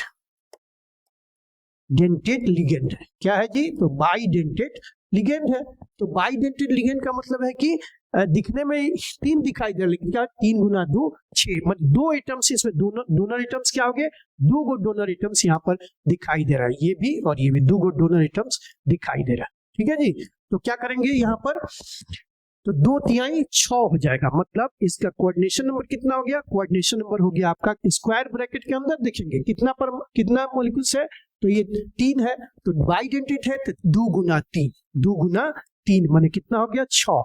और इसी तरह ऑक्सीडेशन नंबर पूछा जा रहा है, तो ऑक्सीडेशन नंबर कैसे कर सकते हैं, तो जिसका निकालना है, जैसे पोटेशियम का पता है फर्स्ट ग्रुप का है तो उसका ऑक्सीडेशन नंबर +1 होता है, 1 × 3 प्लस लिखेंगे यहाँ पर। क्रोमियम का हमको पता करना है तो इसको X लिख लेंगे, और C2O4 में अभी देखें C2O4 में 2 गो निगेटिव आयन है, तो कितना हो जाएगा -2 गुना 3, अब बराबर लिखेंगे 0। आगे बढ़ेंगे तो क्या हो जाएगा, ये 3 हो गया, आगे बढ़ेंगे तो ये 3 + X और -6 हो गया, बराबर हो गया 0। फिर आगे बढ़ेंगे तो क्या हो जाएगा, X - 3 बराबर 0। इसको फर्दर सॉल्व करेंगे तो X बराबर कितना हो गया, X बराबर 3 हो गया। मतलब हो गया कि क्रोमियम का ऑक्सीडेशन स्टेट कितना हो गया, +3 हो गया, और कोऑर्डिनेशन नंबर कितना हो गया कोऑर्डिनेशन का क्रोमियम का, तो +6 हो जाएगा। क्रोमियम में अधिकतम कितना इलेक्ट्रॉन अभी देखे थे लोग, क्रोमियम में कितना होता है, तो 3d5 होता है। अब 4s1 सारे इलेक्ट्रॉन्स का वो त्याग कर दे तो कितना हो जाएगा, क्योंकि मेटल्स इलेक्ट्रॉन त्याग करके ही अपना ऑक्टेट पूरा माने अपना जो है स्टेबिलिटी प्राप्त करते हैं। तो क्या हो गया इसमें 5 1 6, ठीक है। तो अधिकतम Cr कहां तक जा सकता है, Cr +6 जा सकता है, ठीक है। तो ये ऑक्सीडेशन स्टेटस का कितना है, +3 है, और कोऑर्डिनेशन नंबर +6। आगे चले लो। अगला सवाल जो है अपना कि भाई IUPAC ने सबसे इंपॉर्टेंट चीज है, IUPAC ने बहुत सारे एलिमेंट्स खोजे गए, ठीक है। तो उनको कैसे व्यवस्थित किया गया, तो इनका जो है एक तरह का गुण है, उनको एक ग्रुप में रखा गया। तो यहाँ पूछा जा रहा है कि K3, तो K3 मतलब पोटेशियम कितना है, इसका 3 एटम्स है, ट्राई पोटेशियम। और क्या है ये ऑक्सिलेट, पहले ही से पता है ऑक्सिलेट कितने हैं, ऑक्सिलेट भी 3 है। तो potassium oxalate, potassium try oxalate aluminate, third कहां से आया, तो अभी हम लोगों ने देखा ना, अभी हम लोगों ने देखा क्या है इसका ऑक्सीडेशन नंबर, एल्यूमिनियम का यहाँ ऑक्सीडेशन नंबर लिखा गया है। तो कैसे पता चलेगा कि +3 कहां से आया, तो देखिए K3 का हम लोग को पता है 1 है, 1 × 3 प्लस क्या हो गया, एल्यूमिनियम का निकालना चाह रहे हैं तो X लिख लीजिए, और यहाँ पर क्या हो जाएगा ऑक्सिलेट का -2 × 3 बराबर कितना हो गया 0। आगे बढ़े तो क्या हो जाएगा, ये 3 हो गया +x हो गया -6 हो गया बराबर 0। फर्दर आगे बढ़े तो क्या हो जाएगा x -3 बराबर 0।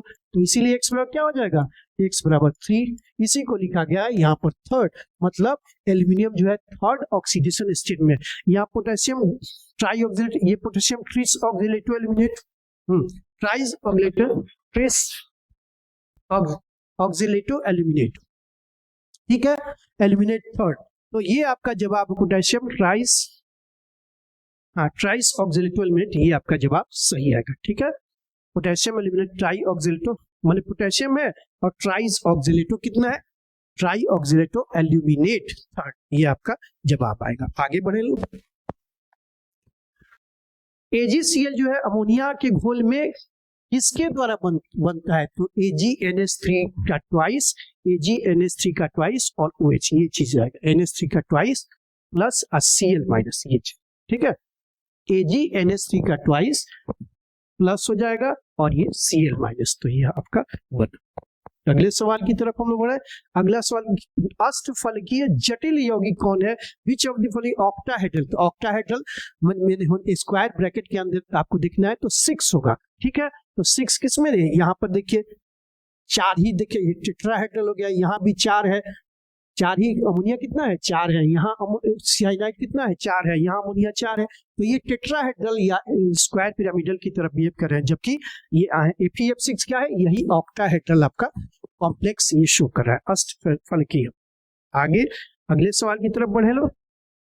कि शुष्क ईथर में हमने कहा कि भाई ऑर्गेनिक के भी अच्छे सवाल हैं जो देखना पड़ेगा। तो शुष्क ईथर में Grignard reagent RMgX, Grignard reagent क्या होता है RMgX, ये ऑर्गेनोमेटेलिक कंपाउंड होता है RMgX। तो कैसे बना, पूछा जा रहा है कैसे बना। Grignard reagent is formed by the reaction of magnesium in dry ether. क्या करेंगे कि ग्रिग्नार्ड रिएजेंट बनेगा किसके रिएक्शन से, तो इथाइल क्लोराइड C2H5Cl है इथाइल क्लोराइड, और इसकी प्रतिक्रिया कराया जाए ड्राई ईथर से magnesium in presence of dry ether, magnesium in presence of dry ether.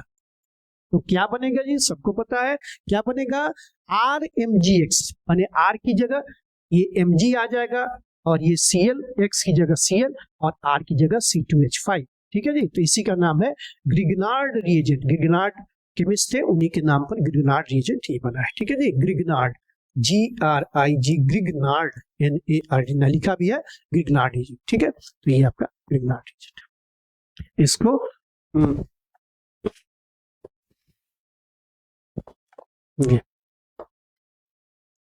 Grignard reagent. अगले सवाल की तरफ आए लो। तो अगला सवाल कह रहा है कि C2H5Br का रिएक्शन, अब आगे का हिस्सा ऑर्गेनिक का है, सो बहुत ही मतलब कि अच्छा थोड़ा सा प्रैक्टिस है, अच्छा मतलब कि मार्क्स इसमें गेन किया जाता है। C2H5Br है, इसकी प्रतिक्रिया TCN से कराई जा रही है, अब फिर इसका अपघटन कराया जा रहा है, the compound be in the above reaction. ठीक है, तो पहले क्या करेंगे, C2H5 हो गया, और इसकी प्रतिक्रिया आप किससे करा रहे हैं, TCN से, तो क्या बन रहा है, ए बन रहा है। तो ये Br को रिप्लेस करने का हम लोग जान रहे हैं क्या होता है, इसमें C2H5 और C2H5 यहाँ पर CN आ जाएगा।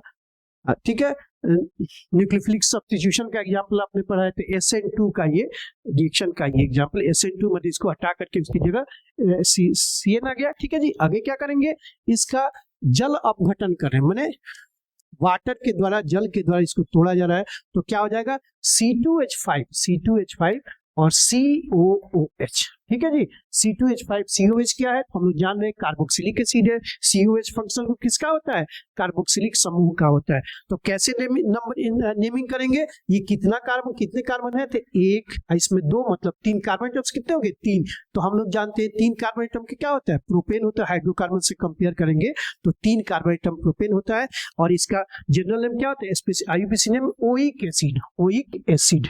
ठीक है, ओइक एसिड, तो इसी फॉर्म में दिया है।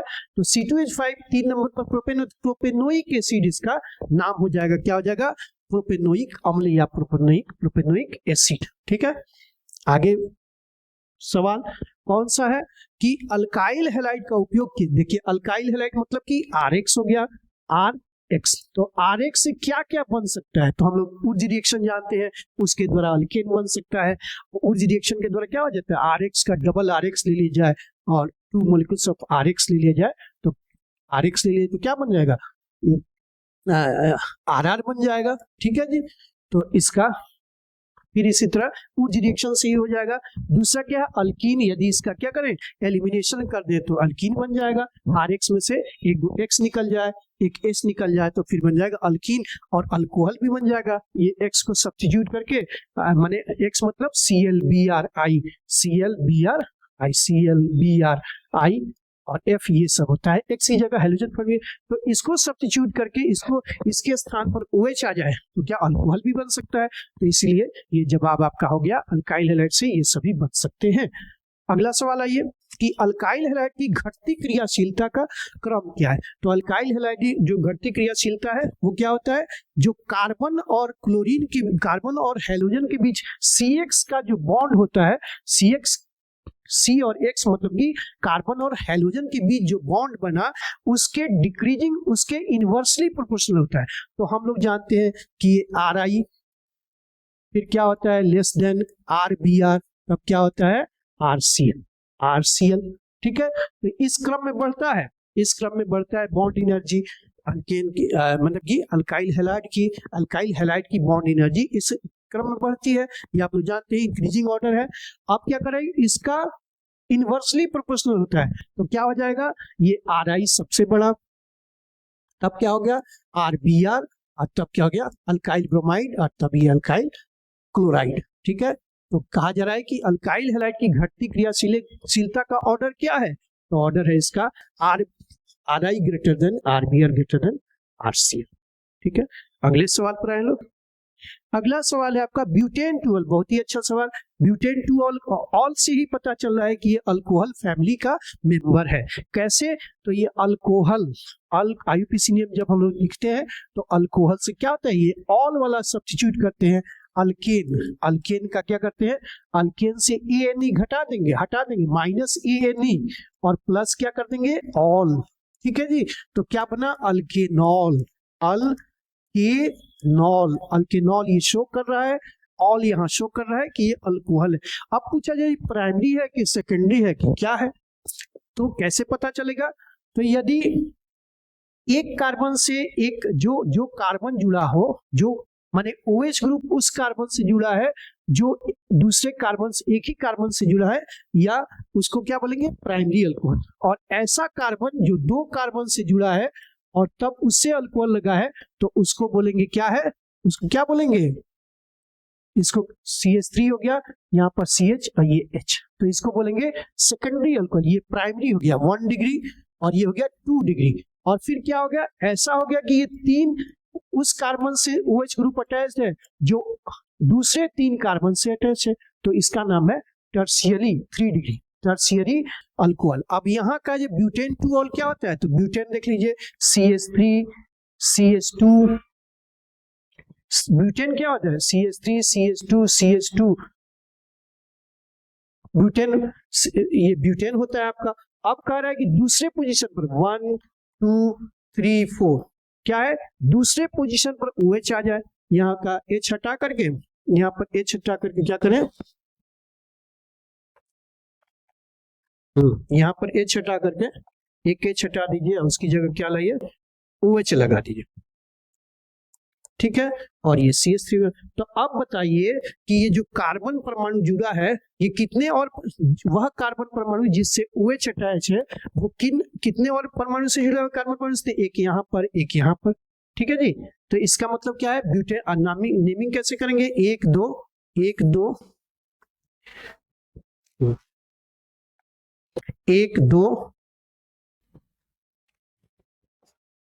2 3 4, ठीक है जी। तो नेमिंग इसका करेंगे, ये दूसरे नंबर पर है, तो क्या है ब्यूटेन 2, तो ब्यूटेन 2 जो कार्बन है जिससे OH ग्रुप वो और 2 कार्बन परमाणु से जुड़ा है अगल बगल में, ये अगल बगल में, तो इसका नाम हो जाए ये सेकेंडरी अल्कोहल। क्या हो गया, सेकेंडरी अल्कोहल, इसका हो गया सेकेंडरी अल्कोहल।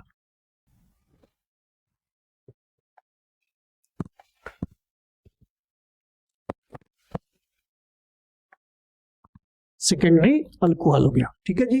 तो अल्काइल हैलाइड, आगे हम लोग चल रहे थे 53 पर, ठीक है, सेकेंडरी अल्कोहल। अब पूछा जा रहा है कि, अब पूछा जा रहा है आपसे कि भाई क्या है, परिशोधित स्पिरिट में क्या होता है, 95.5% क्या होता है, अल्कोहल होता है, 95.5% इसमें क्या होता है, तो अल्कोहल होता है, 95.5% अल्कोहल होता है परिशोधित स्पिरिट में।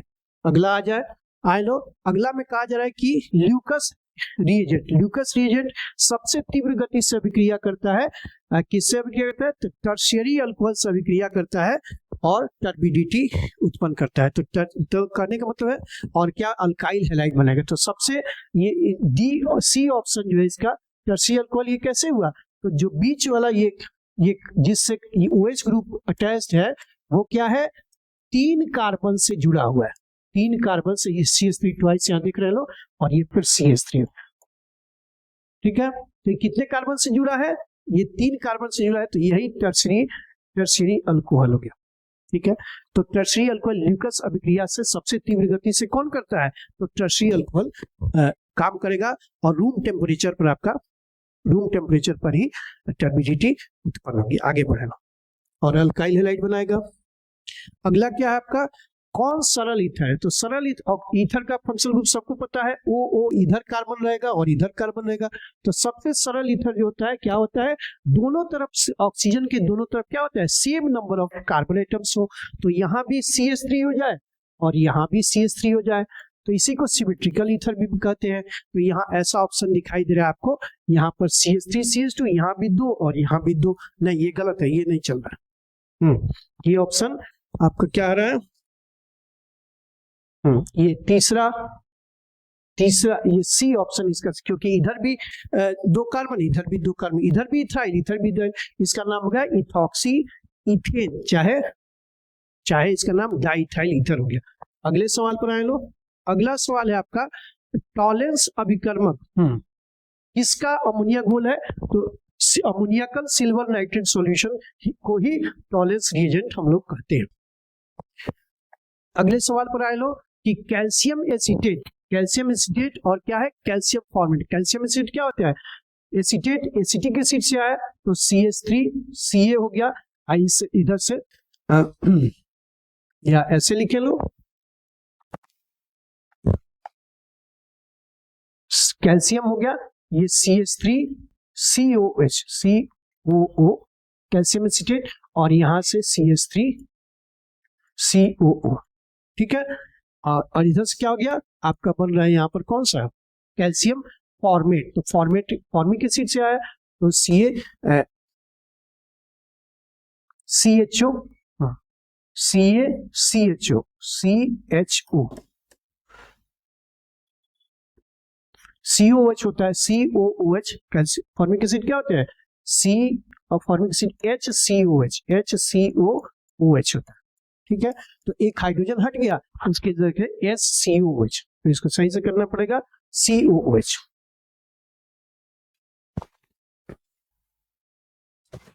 COO रहेगा, COO, HCOH, इसको सही कर ले लो,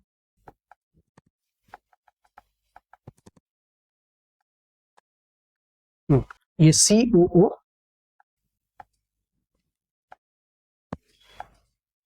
HCO,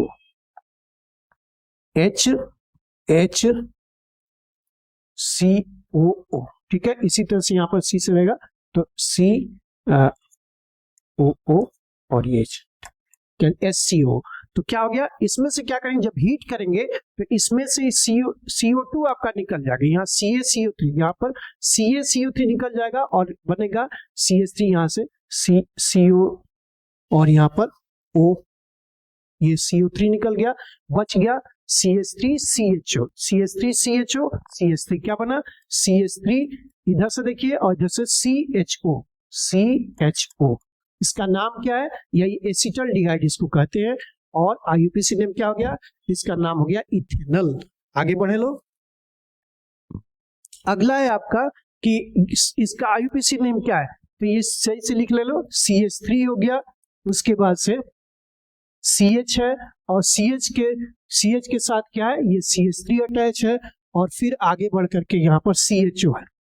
तो पेरेंट कार्बन कितने चेन का है, पेरेंट कार्बन तीन कार्बन का पेरेंट, लॉन्गेस्ट चेन 3 कार्बन का है, 1 2 3, लॉन्गेस्ट चेन 3 कार्बन का है। दूसरे नंबर पर मिथाइल है, तो लॉन्गेस्ट चेन जिस कार्बन का है वो किस फैमिली का आ रहा है, तो अल्डिहाइड फैमिली का, अल्डिहाइड फैमिली के लिए AL अल हो जाता है, तो क्या हो जाएगा, ये प्रोपेनल हो जाएगा, प्रोपेनल 2 नंबर पे मिथाइल, 2 मिथाइल प्रोपेनल, 2 मिथाइल और क्या हो जाएगा, प्रोपेनल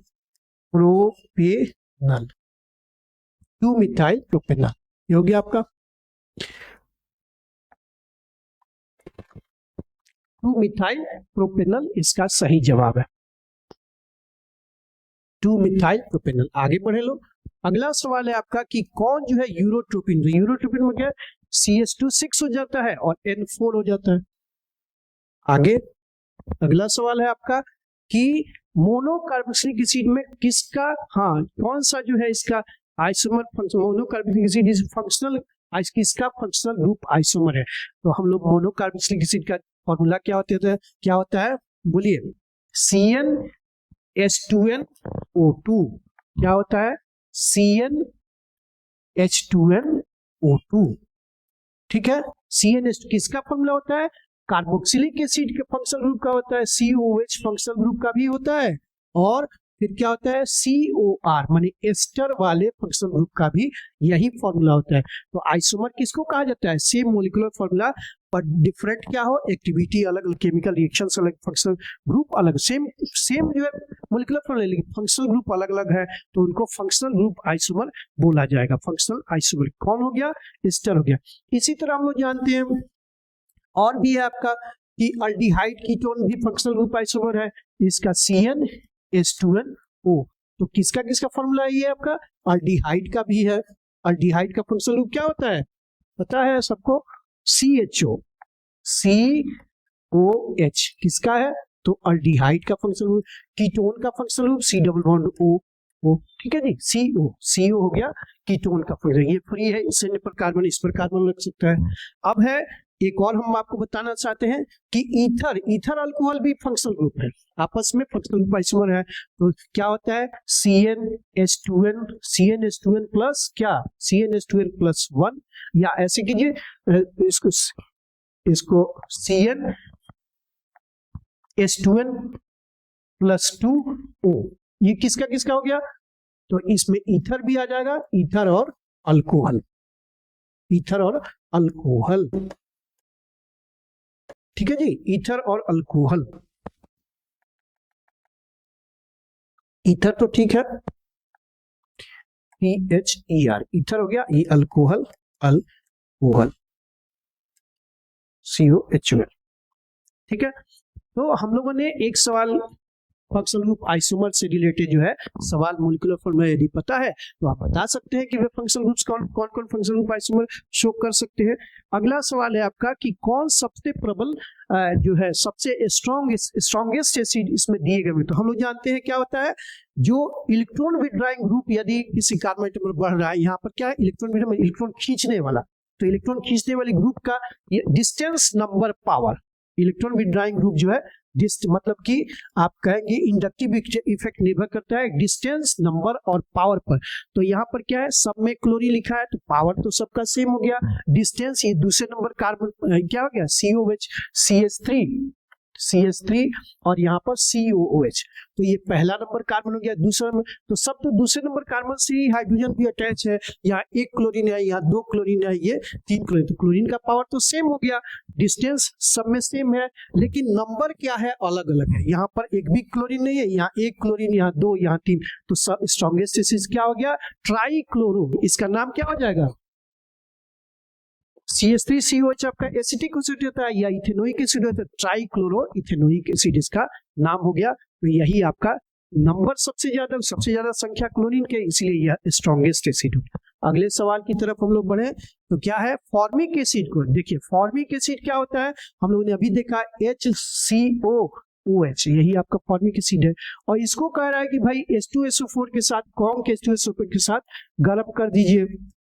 तो आपको पता है ना कि H2SO4 क्या होता है, H2SO4 जो होता है डिहाइड्रेटिंग एजेंट होता है, माने जल का हिस्सा इसमें से सोख लेगा या हटा दे, जल का हिस्सा इसमें से गायब कर देगा। तो जल क्या है, H2O है, H2O को निकाल दीजिए, H2O, तो बच गया क्या, CO बच गया, CO क्या होता है, कार्बन मोनोऑक्साइड होता है। तो यही आपका बना H2SO4 के साथ गर्म करने पर CO बना। अगले सवाल की ओर प्रोसीड करें तो अगला सवाल आपका एसिटामाइड की प्रतिक्रिया करें, इसका नाम होता है, इस रिएक्शन का नाम क्या होता है, हॉफमैन ब्रोमोएमाइड डिग्रेडेशन। हॉफमैन स्पेलिंग आप लोग मिला लीजिएगा, हॉफमैन ब्रोमोएमाइड डिग्रेडेशन रिएक्शन। डिग्रेडेशन क्या होता है भाई, डिग्रेडेशन, हॉफमैन ब्रोमोएमाइड डिग्रेडेशन में क्या होता है, कार्बन जितना हम लेकर के शुरू में चले उसमें से एक कार्बन कम हो जाता है। जैसे एसिटामाइड का मतलब है CH3 एसिटिक एसिड से बना CH3CONH2, और इसकी प्रतिक्रिया आपने कराई किससे, तो Br2 ब्रोमीन और की बेस से जब कराया आपने तो क्या हुआ भाई, सबको पता है क्या होता है, यहां से एक कार्बन आपका कम हो जाएगा और मिलेगा क्या, तो CH3NH2। CH3NH2 का मतलब है, CH3NH2 का मतलब क्या है, मिथाइल एमीन। तो ये आपका मिथाइल एमीन जो है इसका जवाब आएगा, और ये क्या है, प्राइमरी एमीन है। क्या है, प्राइमरी, माने NH2 ग्रुप जुड़ा है तो उसको प्राइमरी बोलेंगे, NH ग्रुप यदि जुड़ा है तो दो कार्बन, तो क्या हो गया, ये सेकेंडरी हो गया, और केवल N जुड़ा है तीन कार्बन एटम से, तो इसका नाम क्या हो जाएगा, टर्शियरी एमीन। ठीक है, तो ये एमीन फंक्शनल ग्रुप का ये आती है, मिथाइल एमीन आपको मिलेगा। आगे बढ़े लो कि किसकी अभिक्रिया से एसिडिक अम्ल से एसिटाइल क्लोराइड प्राप्त होता है, तो इसमें PCl5 SOCl2 भी क्लोरीन देगा, ये भी तीनों देगा, लेकिन नहीं हो गया, ये क्लोरोफॉर्म से जो रिएक्शन कराएंगे तो ये नहीं प्राप्त होगा। ठीक है, आगे अगला सवाल क्या है आपका, तो अगला है हम लोग का कि गैब्रियल थैलामाइड सिंथेसिस से क्या बनेगा, तो प्राइमरी गैब्रियल थैलामाइड क्या होता है, तो थैलिक एसिड सबको पता है, थैलिक एसिड क्या होता है जी बोलिए, थैलिक एसिड होता है ये COOH, बेंजीन रहेगा इस तरह से दो कार्बोक्सिलिक, तो इसका नाम हो गया phthalic acid. Phthalic acid PH से शुरू होता है,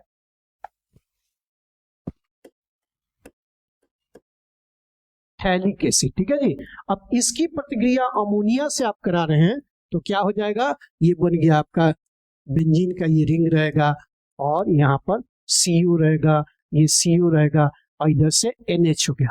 अब इसकी प्रतिक्रिया आपने कराई, किससे कराई, इसकी प्रतिक्रिया आपने कराई तो क्या बन जाएगा, गैब्रियल थैलामाइड सिंथेसिस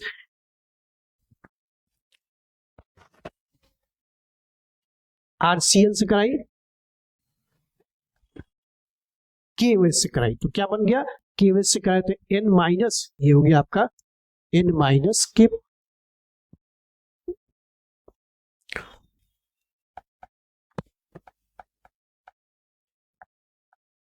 ये इसकी प्रतिक्रिया RCl से कराई, तो RCl से कराई तो क्या हो जाएगा, ये यहाँ पर R ग्रुप इंट्रोड्यूस हो गया, मतलब यहाँ पर आपका ये CO, ये भी CO और यहाँ पर NR हो गया, ठीक है। फिर इसकी प्रतिक्रिया आपने करा दी किससे, फिर इसकी प्रतिक्रिया आपने करा दी यहाँ पर NR हो गया, क्या हो गया, NH नहीं हो गया, H के बदले में यहाँ पर R हो गया, NH को रिप्लेस करके यहाँ पर क्या हो गया, अल्काइल ग्रुप हो गया। अब फर्दर इसकी प्रतिक्रिया करा दे किससे, NaOH से करा दे,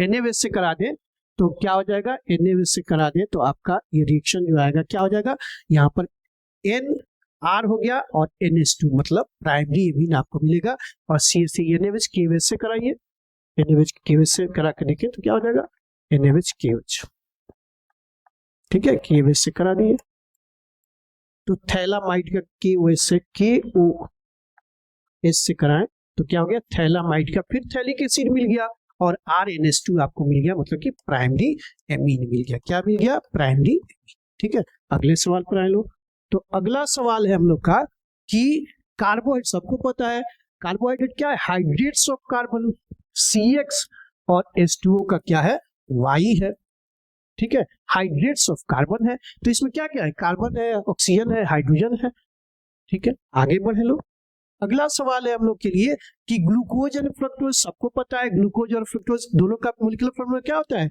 C6H6O6, यही होता है जी। तो ग्लूकोज में जो होता है, ये ग्लूकोज या फ्रुक्टोज, जब सुक्रोज को का हाइड्रोलिसिस कराते हैं, डाइसैकराइड का हाइड्रोलिसिस कराएंगे तो 1 मोल ग्लूकोज और 1 मोल आपको क्या मिलेगा, फ्रुक्टोज मिलेगा। तो ग्लूकोज में जो फंक्शनल ग्रुप होता है आपका, ग्लूकोज का फंक्शनल ग्रुप, ग्लूकोज में फंक्शनल ग्रुप क्या होता है, CHO, अल्डिहाइडिक होता है, अल्डिहाइड फंक्शनल ग्रुप, अल्डिहाइड, और फ्रुक्टोज ये क्या है, अल्डिहाइड, अल्डिहाइडिक किसमें होता है, तो ग्लूकोज में, ग्लूकोज CHO ग्रुप होता है आपका ग्लूकोज में, और फ्रुक्टोज में क्या हो जाएगा, तो फ्रुक्टोज में हो जाएगा CO, ये फंक्शनल ग्रुप आपको मिलेगा फ्रुक्टोज में, ये क्या है, कीटो ग्रुप, ये ग्रुप है आपका कीटो ग्रुप, क्या है,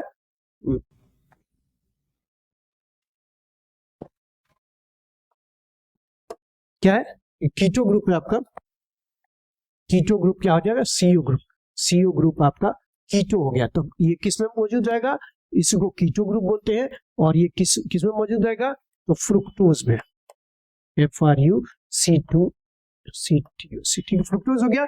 तो ये कैसा, तो ये फिर आपका क्या, फंक्शनल ग्रुप में अंतर पड़ गया, सेम मोलिकुलर फॉर्मूला है, फंक्शनल ग्रुप अलग अलग है, तो इसका नाम क्या हो गया, फंक्शनल ग्रुप आइसोमर्स। अगले सवाल पर आए लोग, तो अगला सवाल है आपका कॉड लीवर आयल में कौन सा जो है आपका कौन उपस्थित रहता है, तो इस विटामिन ए उपस्थित रहता है, क्या है, विटामिन ए। अगले सवाल की तरफ हम लोग प्रोसीड करें।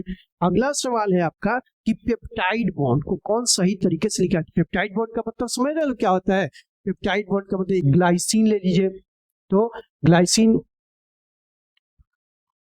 एमिनो एसिड होता है, क्या होता है, NH2COH, NH2COH, यही अल्फा एमिनो एसिड की प्रोटीन में होते हैं, अल्फा एमिनो एसिड, ठीक है। तो ये CH2, यहाँ पर H, ये ग्लाइसिन हो गया, और इसकी प्रतिक्रिया एलानिन से कराएं, एलानिन मान लीजिए सेकंड मतलब कि H एक हटा करके और यहाँ पर CH3 आ जाए तो इसका नाम हो जाएगा अलानिन, क्या है, ये इसको हटा करके यहाँ पर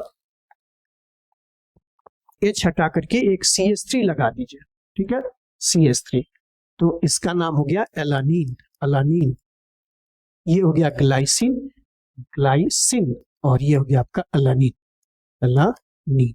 अब क्या हो गया, इन दोनों का जब रिएक्शन हो गया तो H2O इसमें से निकल जाएगा, ठीक है, इसको ठीक है, H2O निकल गया, मतलब इसमें से H, तो बॉन्ड जो बन रहा है C डबल बॉन्ड O और NH, C double bond NH, यही बॉन्ड आपका बनेगा, CONH। माने यहाँ से OH निकल गया, इधर से OH निकल गया, और इधर से ये NH2 को यहाँ पर लिख दिया जाए तो आपका इसमें से क्या है, NH2 से H निकल गया।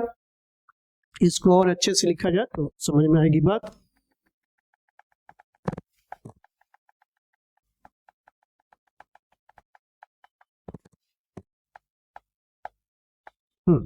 इसको यहाँ पर प्लस, और ऐसा कीजिए ये NH2 यहाँ पर कीजिए NH2, ठीक है, और यहाँ पर CH3 और यहाँ पर क्या हो गया COH। तो COH का H और यहाँ से आपका NH2 को भी और तोड़ करके लिखा जा सकता है इसको और अच्छे से, तो क्या हो सकता है NH और फिर एक और H यहाँ पर दे दीजिए, तो क्या हो जाएगा NH2 ऐसे लिखा जा सकता है, और CH3 और यहाँ पर आपका हो गया COH।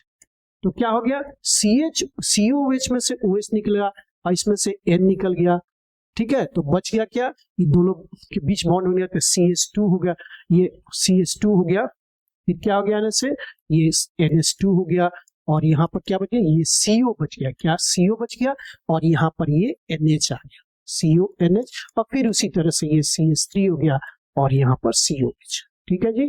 तो इसका नाम यही CONH बॉन्ड है, इसी को बोला जाएगा पेप्टाइड बॉन्ड। क्या बोला जाएगा, पेप्टाइड बॉन्ड, जो आपको दो से अधिक जो है एमिनो एसिड्स जब कंबाइन होते हैं तो क्या बनते हैं, उनका पॉलीमर होता है, क्या होता है, प्रोटीन बनता है, ठीक है। तो यही पेप्टाइड, प्रोटीन में कौन सा बॉन्ड होता है, तो पेप्टाइड बॉन्ड होता है, ठीक है। आगे हम लोग बढ़े, अगला है कि भाई कौन सा संघनन बहुलक है, मतलब कंडेंसेशन पॉलीमर। कंडेंसेशन पॉलीमर का मतलब है कि दो गो मॉलिक्यूल्स मिले और उसमें से छोटा यूनिट आपका H2O, HCl ये सब उसमें से निकले, तो उसको बोला जाएगा कंडेंसेशन पॉलीमर। तो कंडेंसेशन नाइलॉन किससे बना है, तो एडिपिक एसिड और प्लस क्या है, तो प्लस है आपका हेक्सामिथिलीन डाइएमीन।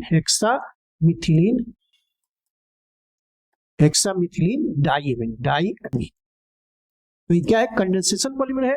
जबकि ब्यूना एस और बेकेलाइट जो है एडिशन पर, यहाँ कुछ निकल नहीं रहा है, एडिशन पॉलीमर है। इसमें क्या है, एक ही मॉलिक्यूल्स या दो मॉलिक्यूल्स कंबाइन होंगे लेकिन कुछ इसमें से अलग नहीं होगा, जैसे बेकेलाइट हो गया, ये आपका हो गया Buna S. Addition homopolymers, copolymers इसके और टाइप्स हो जाएंगे। अगला है आपका कि एम्पिसिलिन क्या है, तो एम्पिसिलिन एक ड्रग है, दवाई है, जो आपका क्या है, एंटीबायोटिक दवाई है, एनाल्जेसिक में एस्पिरिन हो गया, एंटीमेरियल में क्लोरोक्विन हो गया, एंटीपायरेटिक में आप जानते हैं PCM होता है, पैरासीटामोल होता है। अगला है सवाल आपका कि नाइलॉन बनाने में, फिर आ गया नाइलॉन 6,6 बनाने में क्या है, तो एडिपिक एसिड रहेगा और हेक्सामिथिलीन। एडिपिक एसिड का क्या फॉर्मूला होगा, तो CH2 फिर एक CH2, 4 CH2 रहेंगे, और इधर भी COH ग्रुप रहेगा, माने दोनों एंड पर क्या रहेंगे, COH ग्रुप रहेंगे। यहाँ पर COOH और यहाँ भी कर दीजिए COOH, इसका नाम है एडिपिक एसिड। और हेक्सामिथिलीन डाइमीन CH2 कितना हो गया, 6 यूनिट CH2 हो गया, CH2 6 रहेगा, और डाइएमीन यहाँ भी NH2 और यहाँ भी NH2। जब इस दोनों का रिएक्शन हो गया तो इसमें से H2O निकलेगा और फिर आपका ये क्या बनेगा, नाइलॉन 6,6। यहाँ पर COH इसका करेंगे लोग, ये क्या हो जाएगा CH2, यहाँ पर CO कर लेंगे, ये CO, ठीक है। इसी तरह से ये हो गया और चलता रहेगा। ये CH2 आपका कितना है, 1 2 3 4, 1 2 3 4, तो यहाँ 4 कर लेंगे लोग, और फिर इसमें ये जुड़ जाएगा। तो NH2 में से क्या हो गया, एक ये NH2 CH2 6, ये NH2, ये फिर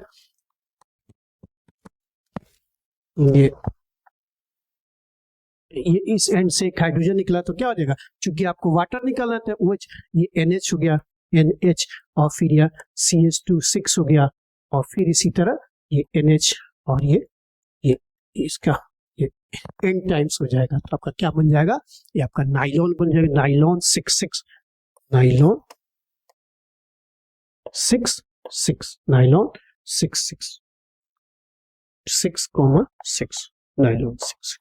ठीक है, अगला सवाल है आपसे कि किसका उपयोग निश्चेतक रूप में, एनेस्थेटिक के रूप में उपयोग होता है, तो N2O का नाम होता है नाइट्रस एसिड, इसी को लाफिंग गैस भी कहा जाता है, और CH4 से तो आप परिचित ही हैं, क्या नाम है इसका, मीथेन है, सब फर्स्ट मेंबर हाइड्रोकार्बन फैमिली का यही है।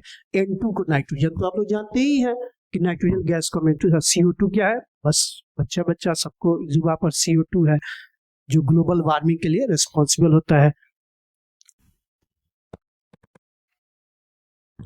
तो इस तरह से हम लोगों ने जो 70 क्वेश्चंस थे, 70 जो सवाल थे, उन सब की चर्चा आपके बीच रखी, आपके बीच हम लोगों ने चर्चा की, और हमें मुझे उम्मीद है कि आप सभी जो है बेहतर तरीके से पढ़ाई कर रहे होंगे, इसमें ये काफी आपको यूजफुल लगेगा। आप इसका जब वीडियो देखेंगे तो आपको बहुत ही हेल्प इससे मिलेगा। और अगली बार हम लोग क्या करेंगे, इसी बिहार बोर्ड से जो निकला मॉडल पेपर, उसी को लेकर के फिर आएंगे। तब तक के लिए आप सभी अपनी पढ़ाई में जुटे रहें, लगे रहें, और बेहतर करने की, आगे से आगे बढ़ने की कोशिश करते रहें, और एक एक पॉइंट जो है अचीव करना आपके लिए काफी मतलब आसान होगा। इन वीडियोस को आप देखेंगे तो एक भी सवाल आपसे मिस नहीं होने वाला है। आप अच्छे मार्क्स लेकर के, अच्छी समझ के साथ, मार्क्स ही नहीं है समझ भी है, दोनों के साथ आप 70 में से आपको 35 अटेम्प्ट करना रहता है, फिर आपका 2 नंबर का भी सवाल रहता है, उस पर भी हम लोग डिस्कस करेंगे, फिर लॉन्ग क्वेश्चंस भी होता है, उस पर भी हम लोग वो भी आपके साथ चर्चा करेंगे, शेयर करेंगे। उम्मीद है कि आप लोग इससे आपको बहुत ही लाभ मिलेगा। धन्यवाद।